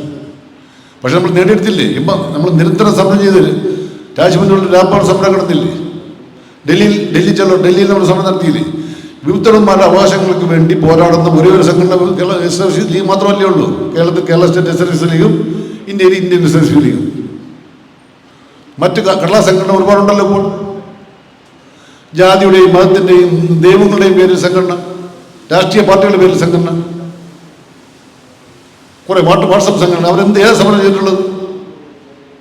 ഒരു കാര്യം എന്തെങ്കിലും പറയാം നിങ്ങൾക്ക്. ദൈവത്തിന് അനന്തപുരന്മാരുണ്ട്. അനന്തപുരന്മാരുടെ ഒരു സംഘടന, സർവീസ് കോൺഗ്രസ്, പൂർവ്വ സൈനിക് സംഘ്, ഇങ്ങനെ ഓരോ ജാതിയുടെയും മതത്തിൻ്റെയും രാഷ്ട്രീയത്തിൻ്റെയും പേരിൽ ദൈവത്തിൻ്റെയും പേരിൽ വിമുക്ത സംഘടനകൾ പൊട്ടിമുളച്ചു കൊടുക്കുന്ന കാലഘട്ടമാണ്. നമ്മുടെ സംഘടനയ്ക്ക് ജാതിമത രാഷ്ട്രീയ ചിന്തയ്ക്ക് അതീതമായി പ്രവർത്തിക്കുന്ന ഒരേ ഒരു സംഘടനയാണ് കേരള സ്റ്റേറ്റ് SRC. അഭിമാനപൂർവ്വം നമ്മളെ എല്ലാ രാഷ്ട്രീയ പാർട്ടിക്കാരും ഉണ്ട്. എനിക്കും ആ രാഷ്ട്രീയമുണ്ട്, സാറിനുണ്ട്, പത്മസാറിനൊക്കെ ഉണ്ട്. അത് രാഷ്ട്രീയ വ്യക്തി വേറെ. സംഘടന വരുമ്പോൾ നമുക്ക് രാഷ്ട്രീയമില്ല. നമ്മൾ ജാതിമത ചിന്ത രാഷ്ട്രീയത്തെ അധികമായി പ്രവർത്തിക്കുന്ന ഒരു സംഘടനയാണ് കേരള സ്റ്റേറ്റ് സർവീസസ് ലീഗ്. അതിൽ അംഗങ്ങൾ അഭിമാനിക്കണം. വിട്ടുനിൽക്കുന്നവരെ തിരിച്ചുകൊണ്ടുവരണം. കൂടുതൽ ശക്തമായി തന്നെ നമുക്ക് മുന്നോട്ട് പോകേണ്ടതുണ്ട്. നമ്മുടെ കൂടെ നിൽക്കുന്നവരെ ആരെയും തന്നെ പുറത്താക്കിക്കൊണ്ടോ അല്ലെങ്കിൽ മാറ്റി നിർത്തിക്കൊണ്ടോ ഉള്ള ഒരു പരിപാടിയും പാടില്ല. വളരെ ശക്തമായി അതുകൊണ്ടാണ് സംസ്ഥാന സമ്മേളനം ഉൾപ്പെടെ നമ്മളിവിടെ നടത്തി നമ്മുടെ ശക്തി തെളിയിക്കാൻ നമ്മൾ തീരുമാനിച്ചിട്ടുള്ളത്. കൂടുതൽ ഒന്നും പറഞ്ഞ് നിങ്ങളെ ഈ സമയം പാഴാകുന്നില്ല. 25ാം വാർഷികങ്ങൾക്ക് സിൽവർ ജൂബിലി ആഘോഷിക്കുന്ന ഈ പാപ്പനംകോട് ബ്രാഞ്ചിന് എല്ലാവിധ ഭാവങ്ങളും നേർന്നുകൊണ്ട് എല്ലാവിധ ആശംസകളും നേർന്നുകൊണ്ട് നിർത്തുന്നു. നന്ദി, നമസ്കാരം.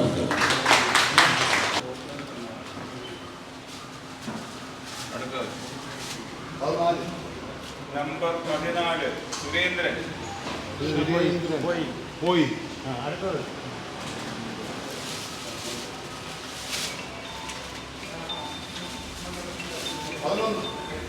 Number 11 PS Pradeep.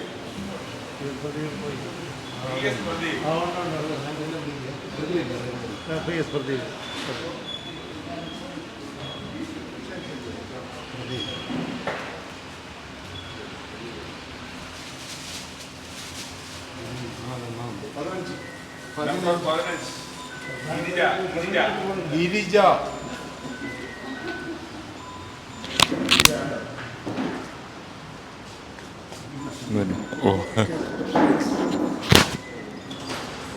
വേണമെന്നില്ല, കേൾക്കാം. സൗണ്ട് കുറവാണ്. Number 22 Sreekantan Nair. Yes Sreekantan Nair. Yes Sreekantan Nair. Yes. Mobile number 9497772120. ഇല്ല. നമ്പർ 17 സോമൻ. 9633577661 ഉണ്ടാ?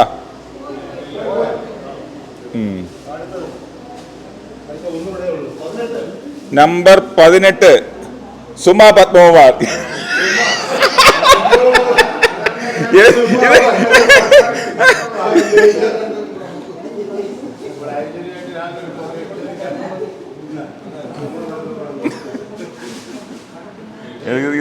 ഇത് നിങ്ങൾ അവിടെ നിന്ന്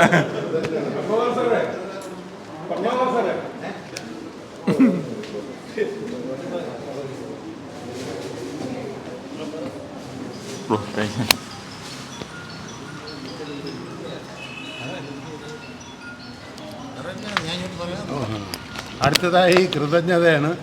കൃതജ്ഞത പറഞ്ഞിരുന്ന ആളിവിടെ എത്തിയില്ല. അതുകൊണ്ട് നമ്മുടെ സെക്രട്ടറി തന്നെ അത് പറയും. കൃതജ്ഞത നന്ദി വാക്ക് പറയുന്നത് ഒറ്റ വാക്കിൽ തന്നെ പറയാനാണ് ഉദ്ദേശിക്കുന്നത്. കാരണം ഈ സംഘടനയെ സംബന്ധിച്ചിടത്തോളം നമ്മളെ 25ാമത് വാർഷികം പ്രത്യേകിച്ച് പാപ്പനംകോട് ബ്രാഞ്ച് അതിഗംഭീരമായി നടക്കുന്ന മാത്രമല്ല ഇന്ന് കേരളത്തിൽ തന്നെ ബ്രാഞ്ചിൽ തന്നെ അല്ലെങ്കിൽ തിരുവനന്തപുരം താലൂക്കിൽ തന്നെ അതായത് 56 വർഷത്തിന് ശേഷം മഞ്ഞിൽ നിന്ന് മണ്ണിലേക്ക് വന്ന് തിരിച്ചു വന്ന മരിച്ചുപോയ വിട പറഞ്ഞു പോയ തോമസ് ചെറിയാൻ്റെ നഗറിൽ നടത്തിയ ഈ പരിഷ്കാരം അല്ലെങ്കിൽ ഇതൊരു മുന്നറിയിപ്പാണ്. കാരണം അത്രത്തോളം വേർപെട്ടു പോയ മനുഷ്യനെക്കുറിച്ച് ഓർക്കേണ്ടത് നമ്മളുടെ ആവശ്യമാണ്. അത് നടത്തിയത് ഒരു പക്ഷേ എനിക്ക് തോന്നുന്നു അതിലും നമ്മളെ തിരുവനന്തപുരം ജില്ലയിൽ പാപ്പനംകോട് ബ്രാഞ്ച് തന്നെയാണ് അതിന് മികവ് കാണിച്ചത്. ഇതിൻ്റെ കൂടൊപ്പം ഞാൻ എത്തിയ എല്ലാവരെയും ബഹുമാനപ്പെട്ട മന്ത്രി എത്തിയിട്ടുണ്ടായിരുന്നു, വിളപ്പിൽ രാധാകൃഷ്ണൻ സാറുണ്ടായിരുന്നു, മറ്റു മഹത് വ്യക്തികളെല്ലാവരും ഉണ്ടായിരുന്നു. പ്രത്യേകിച്ച് ഇപ്പം നമ്മളെ സംബന്ധിച്ചിടത്തോളം സംസ്ഥാന ജനറൽ സെക്രട്ടറി SK അജികുമാർ, അദ്ദേഹം വെള്ളനാട് പരിപാടി കഴിഞ്ഞിട്ടാണ് ഓടിയെത്തിയത്. അദ്ദേഹം നമ്മുടെ താലൂക്കിൻ്റെ പ്രസിഡന്റ് കൂടിയായ നമ്മുടെ പരമേശ്വരൻ സാർ, ഒപ്പം അതിനേക്കാളുപരി നമ്മളെ പാപ്പനംകോട് ബ്രാഞ്ചിൻ്റെ പ്രസിഡന്റ് കൂടിയായ കരിമൻ രവീന്ദ്രൻ സാർ, ഒപ്പം നമുക്ക് വേണ്ടി നല്ല രീതിയിൽ മൈക്ക് കൈകാര്യം ചെയ്യുന്ന നമ്മുടെ സുദർശനൻ, ഒപ്പം നമ്മളേറ്റവും തിരുവനന്തപുരം താലൂക്കിൻ്റെ ഇതിൻ്റെ പ്രോഗ്രാമിൻ്റെ മെയിൻ ആളായ നവനീത് ഇന്ന് ഇവിടെ നിൽക്കുകയാണെങ്കിലും അറിയപ്പെടുന്ന മഹത് വ്യക്തിയാണ് നവനീത്. എങ്കിലും നമ്മളോടുള്ള വർഷങ്ങളോടുള്ളൊരു ബന്ധമാണ് അദ്ദേഹം ഇവിടെ എത്തിയത്. നവനീതിൻ്റെ ആ കാഴ്ചപ്പാടാണ്. ചിലപ്പോൾ ഇത് 1 മണിക്കൂറോളം യൂഗോ TV ഇതിലേക്ക് വരുന്നതാണ്. ഈ പ്രോഗ്രാം എല്ലാത്തിലും പോകുന്നതായിരിക്കും. അതിനുവേണ്ടി എല്ലാം വന്ന പ്രത്യേകിച്ച് ഓരോ വ്യക്തികളെയും ഇവിടെ എത്തിച്ചേർന്ന് എനിക്കറിയാം വളരെയധികം ഈ സമയത്ത് ഇത്ര നേരം വന്നിരിക്കുന്ന പ്രത്യേകിച്ച് ഇത് രൂപീകരിച്ച സമയം തൊട്ടുള്ള Sivakumaran Nair sir, advocate Vijayakumar sir ഉൾപ്പെടെ എല്ലാവരും ഈ സംഘടനയ്ക്ക് വേണ്ടി അവരന്ന് പ്രവർത്തിച്ചവരാണ്. ഇന്ന് ഞങ്ങളൊന്നും അല്ലെങ്കിലും അന്ന് പ്രവർത്തിച്ചവരെ ഇന്ന് എത്താൻ സാധിച്ചില്ലല്ലോ. അത്തരത്തിലുള്ള വ്യക്തികളെന്ന Sivakumaran sir, advocate Vijayakumar sir, ഈ വന്ന ഓരോരുത്തരെയും പ്രത്യേകിച്ച് എല്ലാവരെയും ഒരിക്കൽ കൂടി കൃതജ്ഞത രേഖപ്പെടുത്തിക്കൊണ്ട് നിർത്തുന്നു. നന്ദി, നമസ്കാരം. ദേശീയഗാനം.